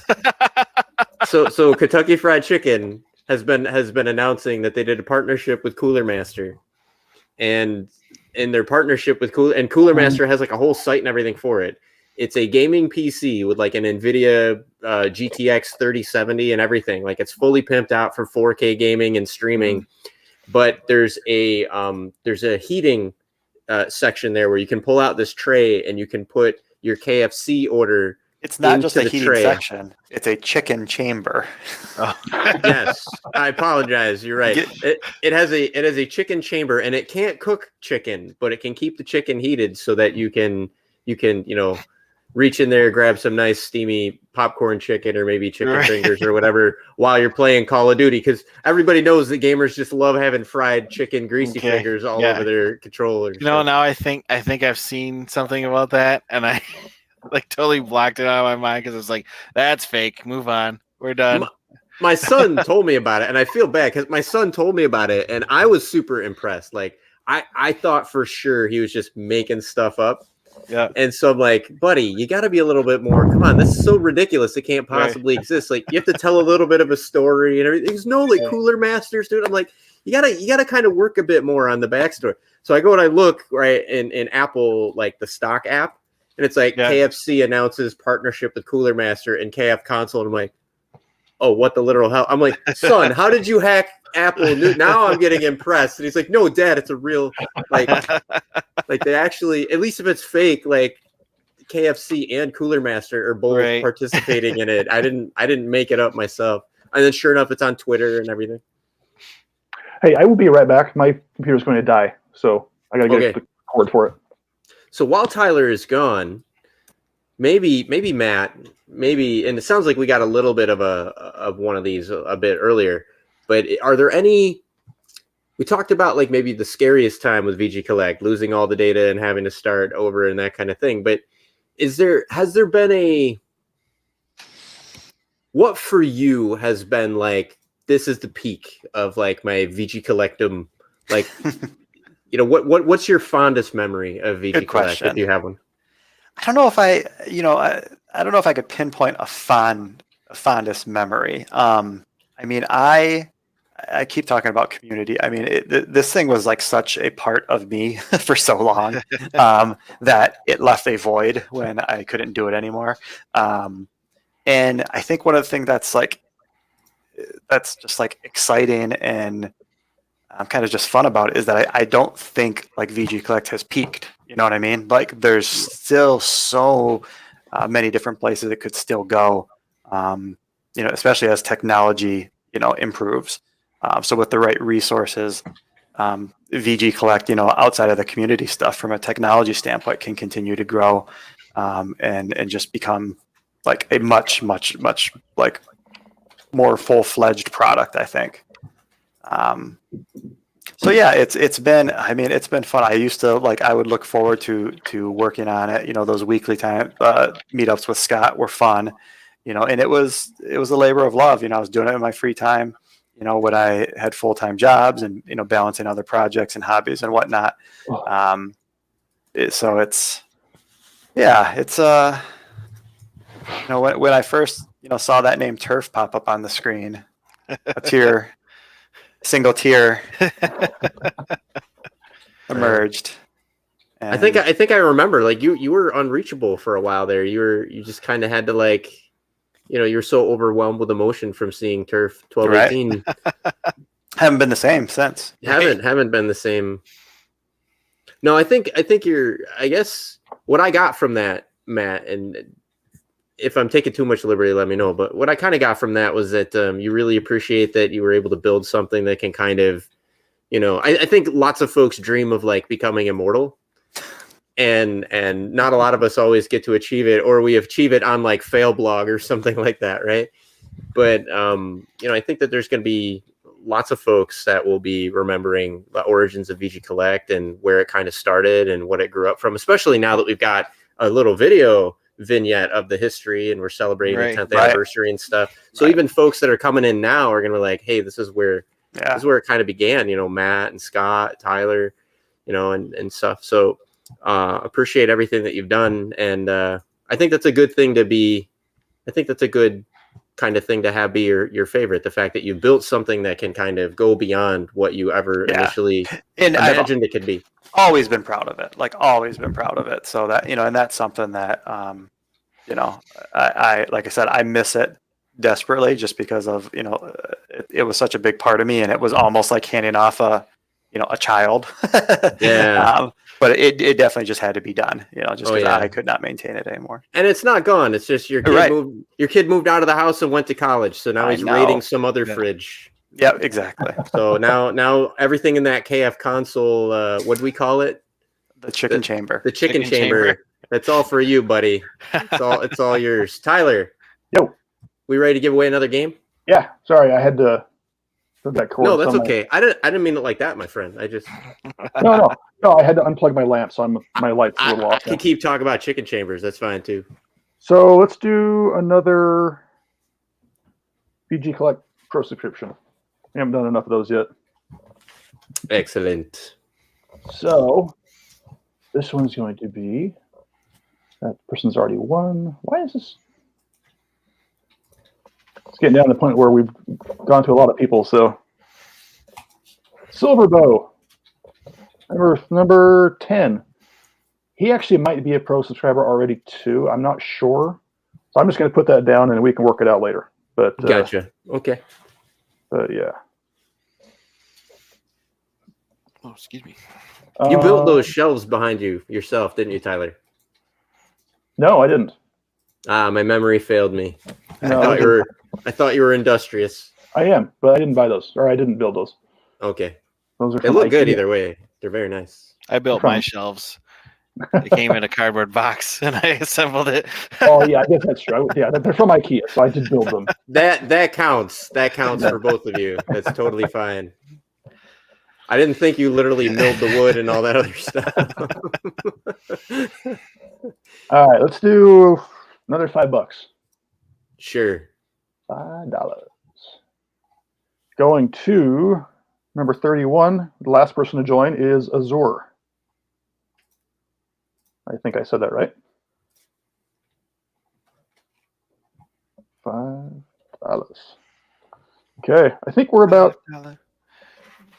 halfway done with what we got, roughly. So, my goodness, if you want to do predominantly giveaway, that's fine too. If you want to have a little bit of banter as well, so yeah, let's just kind of keep going. Let's see here. Let's mix it up. Let's do another game. I got a good one. This is well, actually, you know what? Yeah. Hotel Mario for the CDI.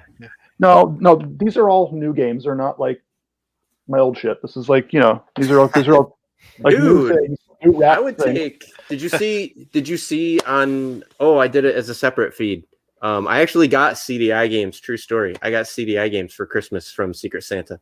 Wow. Yeah, I got like 3 of them. Yeah. I was jealous, but yeah. So the next game we're going to give away is Star Wars Episode 1 Racer for the PS4. Nice. Another one that Lived It Run sent me. So who wins this one? Number 17, which is Droa, Droaa. He gets Episode 1 Racer. Nice. See, I love that games like that are finding a resurgence. The latest, of course, we're broadcasting like 2 days late for folks to act on it, but there was a collector's edition of Night Trap and Ground Zero Texas for Sega CD. That limited run just did, which is so nuts. It's kind of nuts that there's brand new Sega CD games. It just goes to show, like, it's just crazy that the community exists to support a business like that. Yeah, the community has fostered enough interest in this type of stuff that there's a company out there that is doing this for profit and is profitable. Yeah, it's amazing. I forgot all about Night Trap until I watched that High Score documentary on Netflix. I was going through the eras of gaming, and I got to Night Trap. I'm like, Nitro. That sounds really familiar. And I'm like watching. It's like, oh yeah, I remember this game. Oh yeah, Tyler and I have met the developer. We've had him on the show a couple times. Oh, yeah. Tyler Hogel. He's a great guy. Yeah, he's the one that actually convinced me to buy the game. Yeah. Oh, yeah. Oh, Tyler, I never told you. I met Tom Zito. I went to Tyler. Tyler was in. Tom Zito is the guy that he was one of the co-director producers or whatever of Night Trap. Yes. I remember. Yeah, that Tom Zito. Like we went to. Tyler was in San Francisco when the Google Stadia was getting announced, and at the time I lived in California, and he's all like, hey, like I'm gonna be in California, but like, I don't know any of the places out there or whatever. Like, do you want to I'm like, I could just go up there and meet you if you want. Sure. So then we just hung out that day, and we ended up going to a bookstore or whatever. Tom Zito and Al Alcorn, one of the co-founders of Atari, were there at they're doing a podcast or something in the bookstore about Steve Jobs, because that's just the kind of stuff that happens in San Francisco. These podcasts just spontaneously film in bookstores. But then so Tom Zito was there, and they decided they were going to talk a bit about some of their projects and everything. And so then Tom Zito's like, hey, let's go do dinner. And I'm like, all right, I'll catch you later. And Tyler's like, oh no, you don't have to go, dude. Come along with. So I go with Tyler and Tom Zito, the one of the creators of Night Trap, right? The developer of the Night Trap Remastered and the original creator of the original Night Trap. And I just go to this cafe with them, and Tom Zito, he bought me dinner. It was kind of wow. It was kind of weird, but kind of cool. Thank you, VGCollect. That wouldn't have happened without, you know what I mean? That wouldn't have happened without VGCollect. It's kind of nuts. Anyway, sorry, short segue. No, you're good. So let's do another VGCollect subscription. Pro subscription, I should say. Sure. Number 13, which is Koimo 1. Let's see. Let's do $5 again. This is kind of getting repetitive. I apologize for that. I had to kind of spread it out. I didn't want to go, because I'm paying for this. So you know what? $5 is $5. Person's already won something. I don't think anybody's gonna go, no, please don't send me the $5. Yeah, right. I've been holding out for 2 hours with these KF console jokes for $5. Close browser. He keeps giving me numbers that it's already picked. There we go. Here's one that hasn't been picked. Ignition 365. Our market mod gets $5. All right. Okay. What do we got left? We have 1, 2, 3. Yeah, actually, Turf makes a really, or Telly rather, makes a really good point. Anybody that would be knocking $5, and I made this point a little bit earlier to Wolfie online, who was saying, hey, am I a lesser person because I get digital games? Absolutely not. Especially because Telly's 100% correct. You can see I called out his post. Keep an eye, folks. Don't just buy something full price off the eShop. Put it in your wish list. Right. Nintendo will send you an email when that stuff goes on sale. Some of these things go on sale for 90%, 80%. Right. Yeah. I've gotten $30 games for $2 before, folks. So you can legit you could get 3 or 4 games for that $5 depending on the day on the eShop. Yeah, that's true. You're talking about that the Mega Man collection being on the eShop. And a couple days ago, there was all of them were on sale, and I'm like, I'd pay $5 for the first 6 Mega Man games on digital on the Switch, sure. And then I was like, we're gonna wish list that one and that one and that one, and next time they go on sale, I'll buy that one and maybe that one. But stuff like that with the retro games on a console like that. I'm perfectly fine with a digital version of the first 6 Mega Man games because I don't want to have to pull a cartridge out Like I'm in the middle of like checking my town on Animal Crossing. I don't want to pull the cartridge out to go play Mega Man for a little while and then leave the house and forget to take Animal Crossing with me or something. Right. You know? Right. Yeah. That convenience factor is huge. Yeah, there definitely is that. So plus some of the deals. I mean, you're not even at GameStop, you're not going to find a used copy of some of these games for $2, $3. Like like with some of them, it was kind of like, you know what? That game doesn't even look any good, but it's like 25 cents, or it's like two.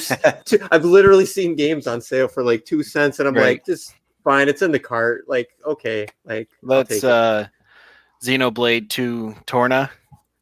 It's like there's a $30 game physical, and I'm like, oh, I should get that.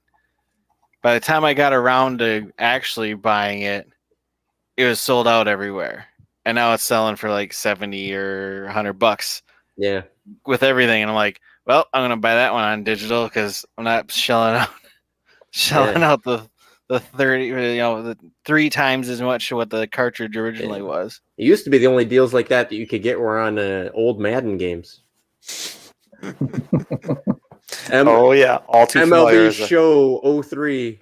Right. $2. Okay, I'm going to give away something here. All right, Tyler. Let's do another pro subscription. He's out of control, folks. He's just handing out those pro subscriptions. I'm going, man. Where's mine? Here we go. This one goes to War Toy. War Toy, nice. Yeah. Very nice. He sent in a video. Awesome. Cool. Very nice. See, look at that. Look at that. Okay. It'll pay his bandwidth charges for the upload. Yeah. Let's see. How many more games do I have? I'm just trying to think of what I got left to do here. Telly Westside, hang on. You get a pro subscription? You get a pro subscription? Everybody gets a pro subscription!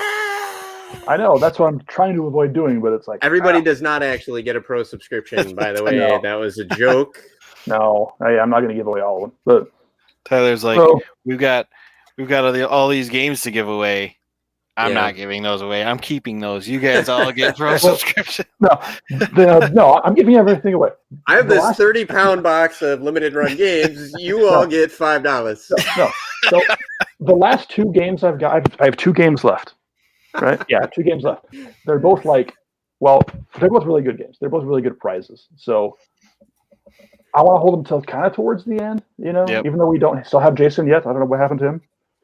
But so yeah, I kind of want to space them out a little bit. So we're gonna do $5. Hey, $5. War Toy says thank you, by the way, for his prize. Oh, you are more than welcome. Why is my phone? No, I don't care. This $5 goes to Medisto, if I spelled that correctly. Can't read my own writing. $5 again. Man, I do really want a $5 footlong from Subway now. Can you even get a $5 footlong? No, they're like anymore. They're like no, you can't. I remember in high school those suckers were like $2.50. It's like $2 footlongs on Tuesdays is what it was. Man, like one day you get the $5 footlong, right? The next day you get the $5 hot and ready at Little Caesars, dude. Like you didn't need much to like have a full belly every day, and now it's like the dollar menu will get you like 2 ice cubes in a like Coca-Cola cup, but you don't get the straw or the top. Right. Huh. Okay. Whoa. Uh-oh, what's going on over there, Pug? My phone's blowing up, man. DoorDash is approaching, apparently. I don't know what's going on upstairs. Oh, nice. If it's a $5 footlong, so help me. Right? And a hot and ready. So hungry. Oh, damn. Okay. Let's do $5 more because that's all I've got. Number 16 is already won. It's getting down to the point now where it's like, okay. Red Blaze, 57. I know that guy. Awesome. Red Blaze. He used to be on the show as well. Yeah. I actually got him Secret Santa 2 times in a row. That was kind of funny. Nice. Very nice. Did you request that? No, just random. Yeah. So let's see. We did. Let's do another pro subscription. Sure. Number 29, Afro Yoshi. That's a fun name. I like that name. That's a great name.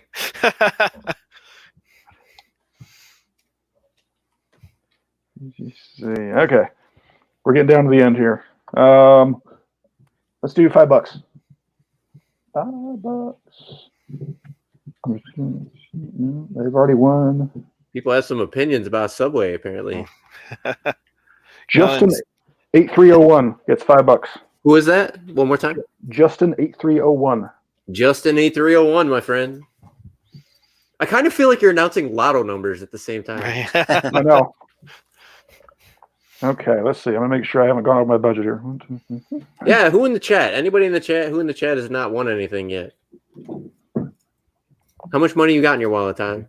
Yeah, I've budgeted for $100 of my own personal money. Oh wow! For this, so he may or may not make it to the mailbox, folks. Yeah. So we've got, if I'm done this correctly, 3, 4. Only 10 people haven't won yet, and I'm giving a prize to everybody. Everybody who entered is going to win something. If we run out of headroom to give people, I'll make it at least as of who's in the chat right now, right? Because just my luck, like 900 people will come in a raid or something. But anybody that's in the chat right now, I can help you, Tyler, make sure that folks get a prize if somebody is prizeless. No, I think we'll be good. I think. I mean, you can give some away if you want. You have something you want to give away? So not off the top of my head, but I can come up with something in the quickness. Okay. No, don't worry about it. We'll figure something out. Okay. So just letting you know, if you need extra pro subscriptions or something like that, I can. Okay, thanks. I can help toss out some pro subscriptions for sure. I like that because it also helps the site. Why are these all? It's hard to make this random when it keeps giving me the same numbers over and over again. Slim pickings. Hey, there we go. All right, $5 to Massimune. Massimune? I don't know how you say that. No, I think you're right.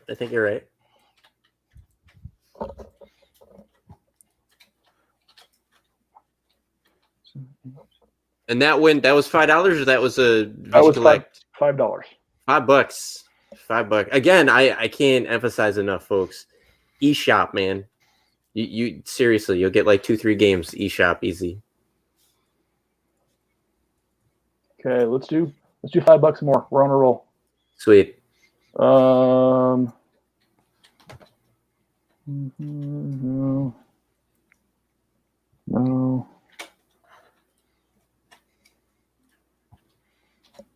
I like the features and functionality of this app that we're using to do the stream, but what I don't like is its full manual.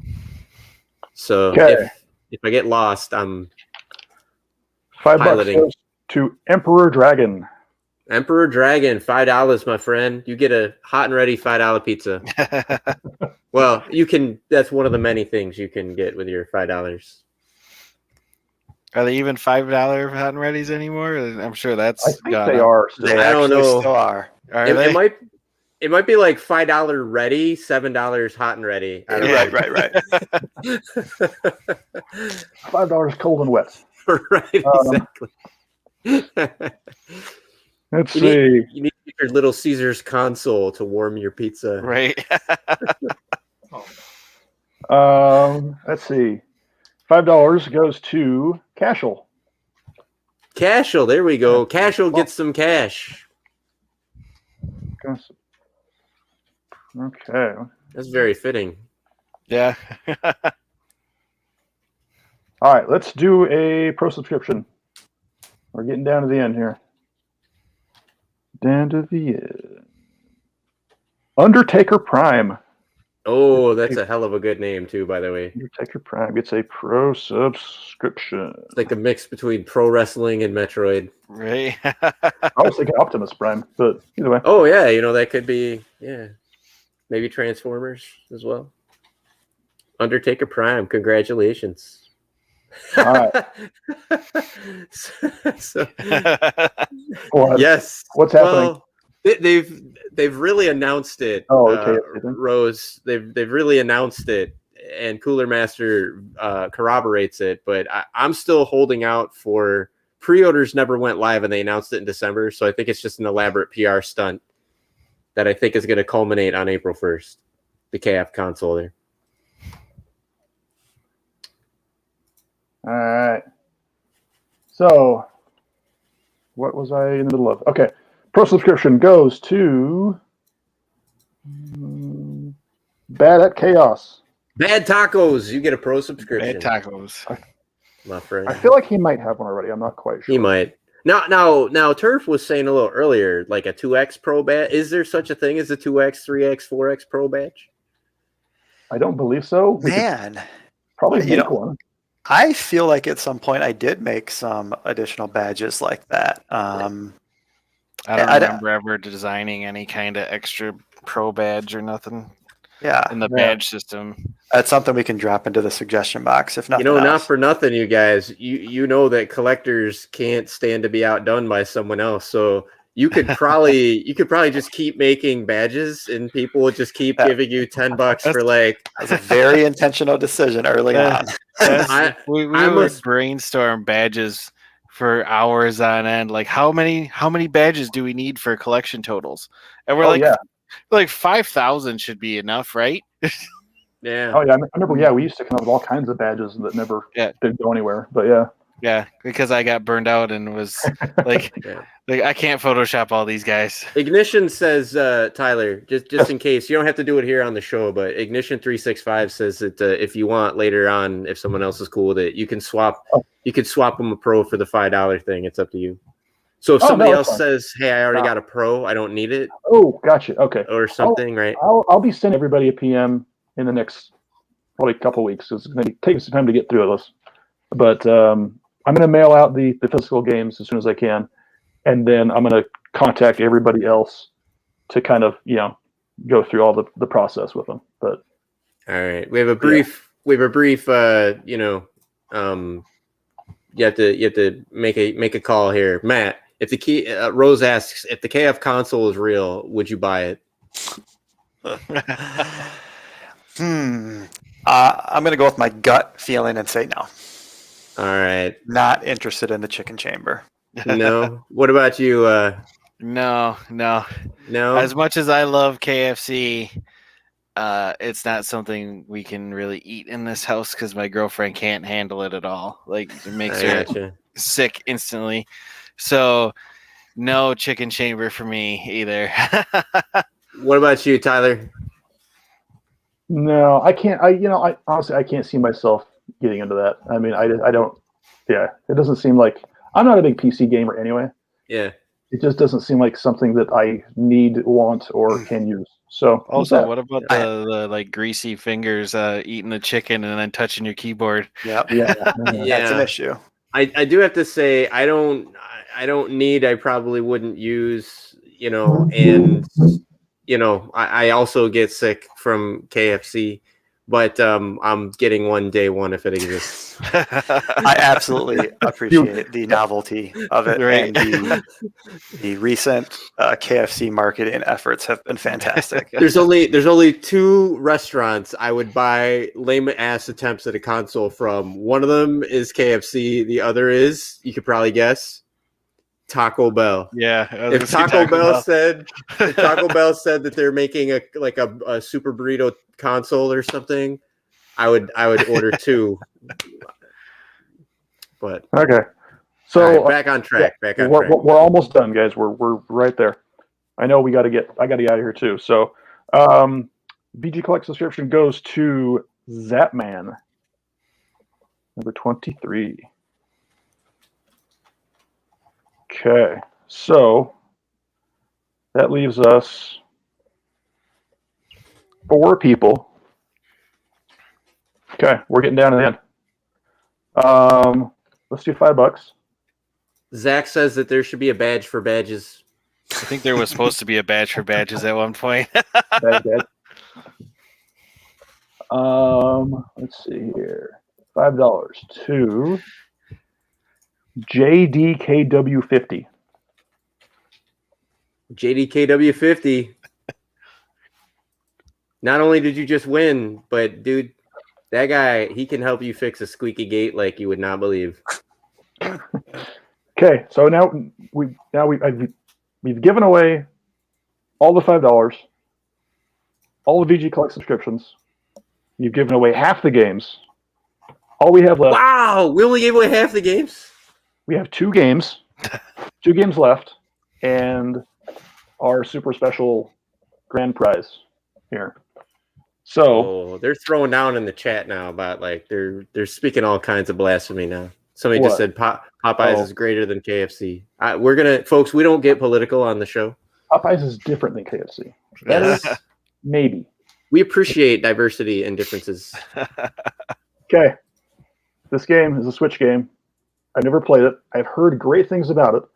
I actually, when this one showed up, I was like, "Can I just keep this for myself?" But I'm not going to. It's the Panzer Dragoon remake. Oh yeah! Oh my lord! Yeah. Nice. That's I a nice almost bought in on that, and I was like, if it was the RPG, I would have. But you know, I gotta hand it to Doug. Like they didn't phone in these freebies. You know, like they could have been like, you know, I'm not gonna mention a game because I don't want to insult a developer, but like not all games sell equally well, even in the limited format. There's some games that they do end up sometimes with a backlog of because just the demand's not there. You know, you didn't get a box full of those kind of games, so props to them. So that one's going to go to. We're down to 3 people left. Who's it going to be?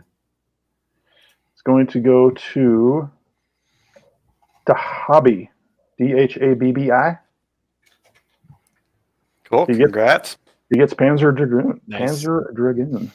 I remember seeing that back when Best Buy had their like console demo units all in like the center of the store, and they had the Saturn up with Panzer Dragoon, and I was like, that's really awesome, but where are the tanks? No, you know what? I'm laughing because for a while there, I'm like Panzer Dragoon.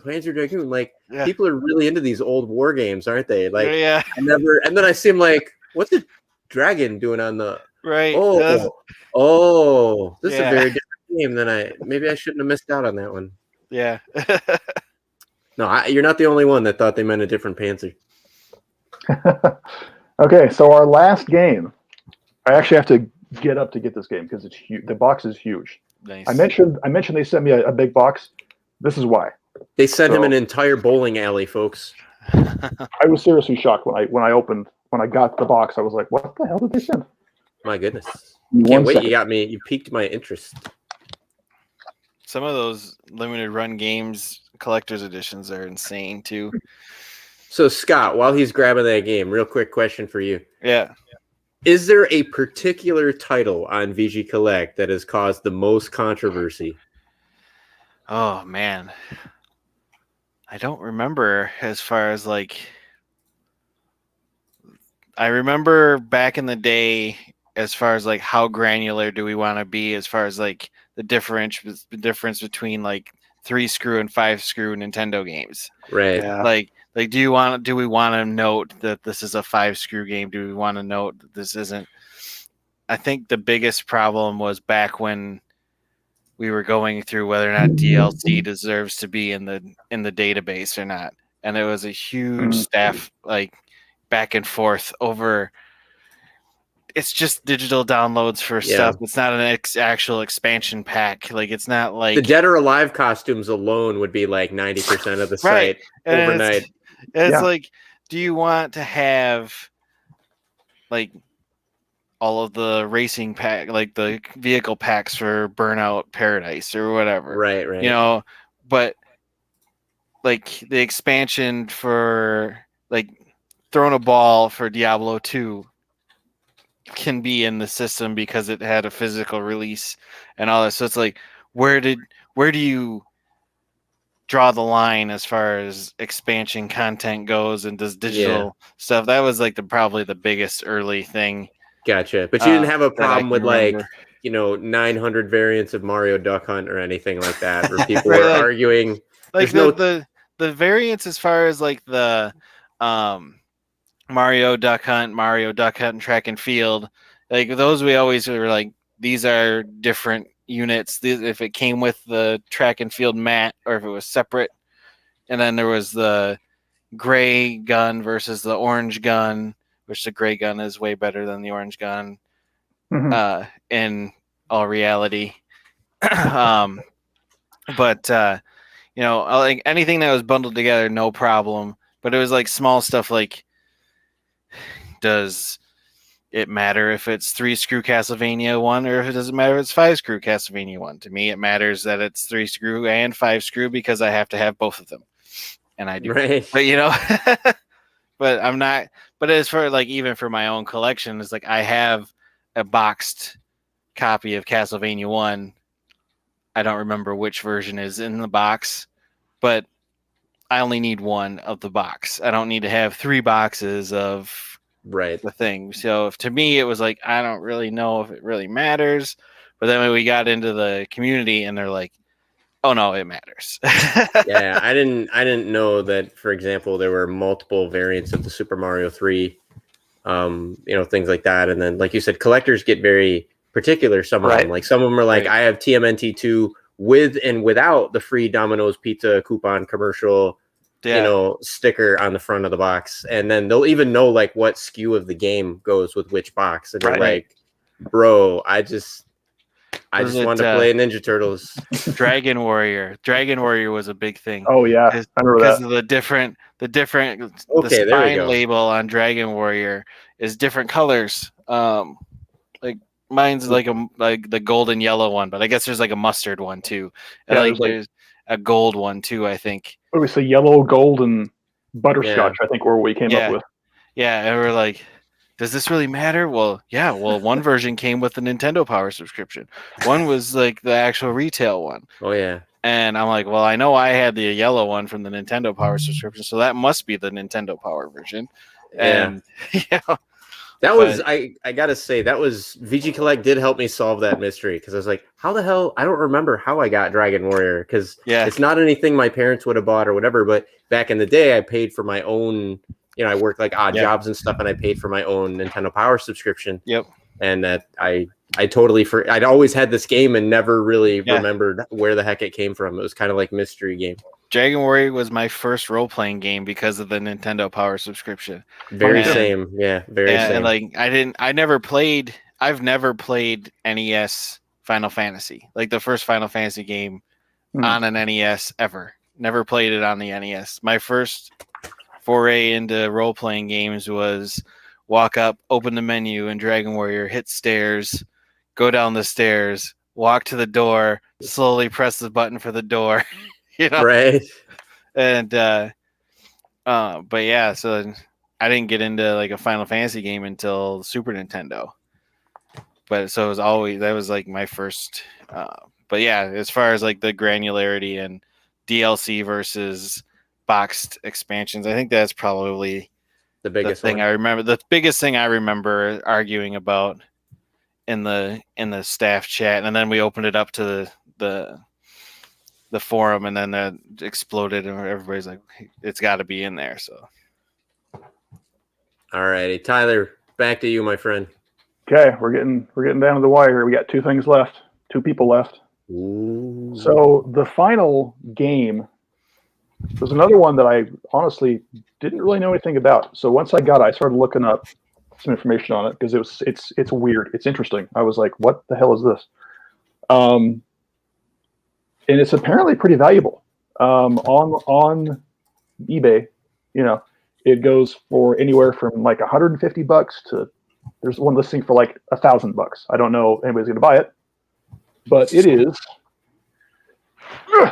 Chex Quest. My gosh, they gave you holy shit. Yeah, that's so cool. It's a collector's edition of Chex Quest for the PC. Folks, this is this is huge. I mean, look at how big this box is. It's a big friggin' deal. Holy cow.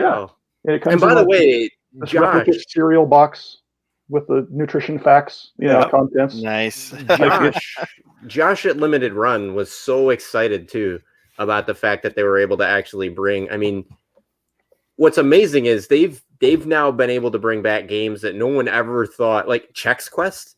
Like, who would have ever thought you could bring back Chex Quest? Yeah, but they did. Heard of it. Yeah, and I they never didn't heard just of that. phone it in. They came up with this epic release. It was originally. So did it come with the cereal, like as a toy pack in? I have no idea. It was either that or a mail-in, but it's a Doom clone. It uses the Doom engine. Yeah, that's what it looks like on the back. So it's from that era. And I Yeah, want to Emerald say Warrior getting this game in a box of cereal. I want to say it actually came in cereal at one point. It comes with a replica of a Zorcher, whatever the hell that is. So I mean, they didn't like mess around. Like, this is a big. It comes with, let's see, a USB featuring the game and the soundtrack, a poster, 2 enamel pins, a piece of Chex keychain, a T-shirt, a intergalactic Chexadalian of Bravery metal coin. I don't know what that is. 2 large stickers, a full-size Zorcha replica is on the front, and a metal Chex Warrior statue. And it's heavy. That's why the box is so heavy. It's got the metal statue in it. Yeah, I mean, it's bigger than a cereal box. I mean, it's big. I gotta tell you, the chat has never been more active than this. The Chex Quest love is coming out so intensely. I think the chat is just gonna physically melt down. Yeah. I mean, like I said, I looked up this on eBay just to kind of see what it was valued at, and I mean, just to check the value. Yeah. No, I mean, so I don't know what it sold for from Limited Run, but yeah, it goes anywhere from 150. I think is the cheapest one I saw on there. So it's a pretty big price. Tyler almost didn't make it to the stream. He was gonna jump. He was gonna jump. He was gonna jump the border. No. He was gonna go on his own Chex Quest. So did we give it away, or did you just segue to the next? No, I just was showing you. Okay, all right. I thought maybe you were already moving to the next award. As if we'd given this one away. Like, congrats to that person. Yeah, let's just move on. No, so we got 2 people left. Wow. 2 prizes left. This one is going to go to Farasso. I probably spelled that wrong. Farasso? I don't know. Number 30 on our list. Let's spell it. I'll put it in the chat and we'll post it up on the thing. Who won? Ferrarsoso. Ferraroso. Okay, I think it was this. It's something like this, folks. Yes, that is hard to say. I don't know why. It's hard to say. But anyway. Congratulations. Somebody just posted in the chat that's 150 MSRP. Nice. Really? Yeah, that's the actual, like, I guess what they sold it for on when it was on Limited Run. So yeah, thanks to Doug at Limited Run for giving all those games away. Oh, Ferrarso's in Japan, so. Well, you get to pay shipping then. We'll figure it out. So some of y'all ain't getting that pro subscription. We hit some wrinkles. I'm kidding. So that leaves us with our last prize. Now, you may have noticed that Jason didn't make it. We received word that he had a family emergency. So unfortunately, he's not here to help us give it away. But it was something that he actually bought with his own money and wanted to give it away. So I'm just going to give it away in his place. It is. I'm going to get the name wrong. It's a KF console. Yeah. Sorry, I stole the thunder. It is. Let me look it up real quick. I don't want to screw this up. It's a analog mini NT Noir edition. Oh my God! Hang on, folks. I can show you what the hell this is. Oh, you've got one. Okay. Talk about it. I'll show you. I got one. Yeah. I don't know anything about it. So it's an analog console. For those of you who don't know, Analog makes sort of higher end clone hardware. Right? Is that how I describe it? They're very expensive, very rare. Most of their things sell within seconds. You literally can't buy these. It seems like, except for Chris. Apparently, I don't know how that happened. I have one of every console they've ever made because I have very fast fingers. I'm not surprised. But yeah, so here's what that you said. Analog Mini NT Noir. Okay, I wanted to make Right? sure that I show the right. So, folks, I think I said that right. yes, this is what I'm aware of that being. So let me do the. So it's entirely aluminum, and so this thing's got some serious heft to it. It's entirely aluminum. The back connectors are gold, and it's got a little thing under the bottom where you can see the different electronics. It has both Famicom and NES slots. It's a top loader. It has built-in cheat support, like a proper Game Genie, so you can like put in the Game Genie codes. Unlike the original Game Genie, though, you can put in up to 6 codes, where the actual Game Genie would only give you 3. This thing is awesome. It's based on an FPGA. So, sorry to interrupt. I screwed up. Go ahead. It's an Analog NT Noir edition. Noir. It's not a mini. So it's Analog NT Noir version. This is it. Okay, I will make sure because I don't know what the hell it is. The Noir. The reason that they call it Noir, and it's kind of funny, right? Like this is like a $500, or $500 console. The compatibility is pretty darn good. I have yet to have a game in my collection that doesn't play on this. It does also have an SD slot. You can get a jailbreak firmware for it, and you can install various different cores like Atari, Master System, things like that. You can run. So you can load games off of SD. Also, if you get it jailbroken, you can even dump your ROMs and back up your saves off your games onto the console, onto the SD card. So you can, if I have had, it's rare, but I have actually had cartridges fail over time, like the batteries will fail or something like that will fail. So the backup feature of it is pretty neat. But this is a pretty capable console. It's got a built-in 4-score built in, so you can play like Tecmo Super Bowl and some of those games in 4-player mode. And it comes with one 8-bit do controller.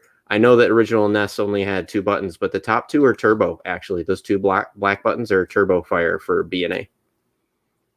So, and it's got a shortcut button to go back to the built-in. It's got a built-in menu where you can select different features. You can turn scan lines on and off.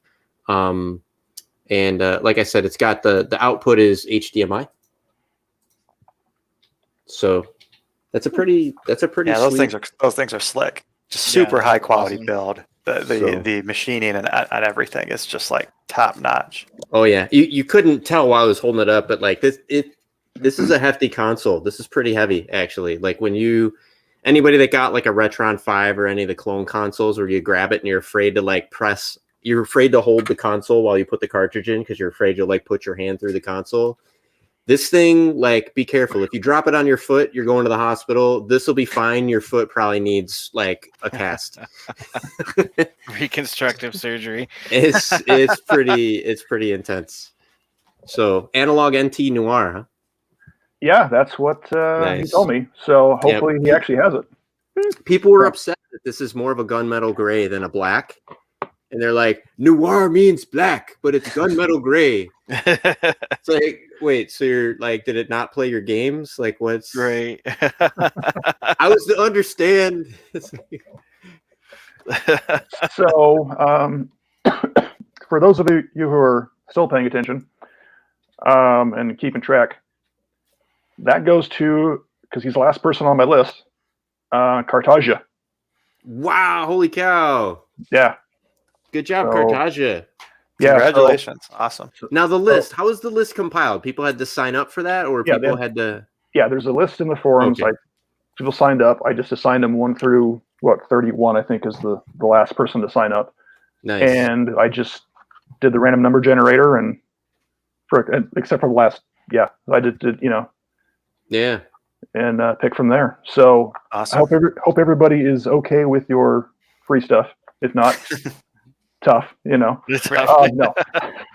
No, so I will be getting a hold of people in the coming weeks and arranging for some of the stuff to go out and figuring out where you want your $5 to. Jason's going to have to handle the shipping, on the console and the pro subscriptions. He has to do that. Chris, you have the Zelda game. I do, yeah. Go ahead and hook me up with I'll figure that out. Mailing info, and I will get that out in the quickness. And I promise not to cyber stalk you. So yeah, that's Maybe. so that's it. I mean, unless anybody's got something else to say, I mean that's. I just want to say thanks. Yeah. So really appreciate you guys having us, giving us a chance to walk down memory lane and get all sappy and emotional. So I've got a baby sleeping next door, so I've been kind of quiet here for the last hour. But I really, really enjoyed this. I think we should somehow try to make this like I don't know, maybe an annual thing, or even more frequent than that if we can. Okay. Yeah, I wouldn't mind hanging out some more. I actually really, really like this. This is the first time I've got to actually talk to Matt in over a year, because he just had his baby, and then I was sick as hell all like from like August through the end of 2019. And then so I was like, I can't come over, man. I don't want to get your kid sick. I have been sick as hell, and I think I had COVID. And then all the COVID shutdowns happened, and I was like, it's like, he's gonna go to high school before you get to see him.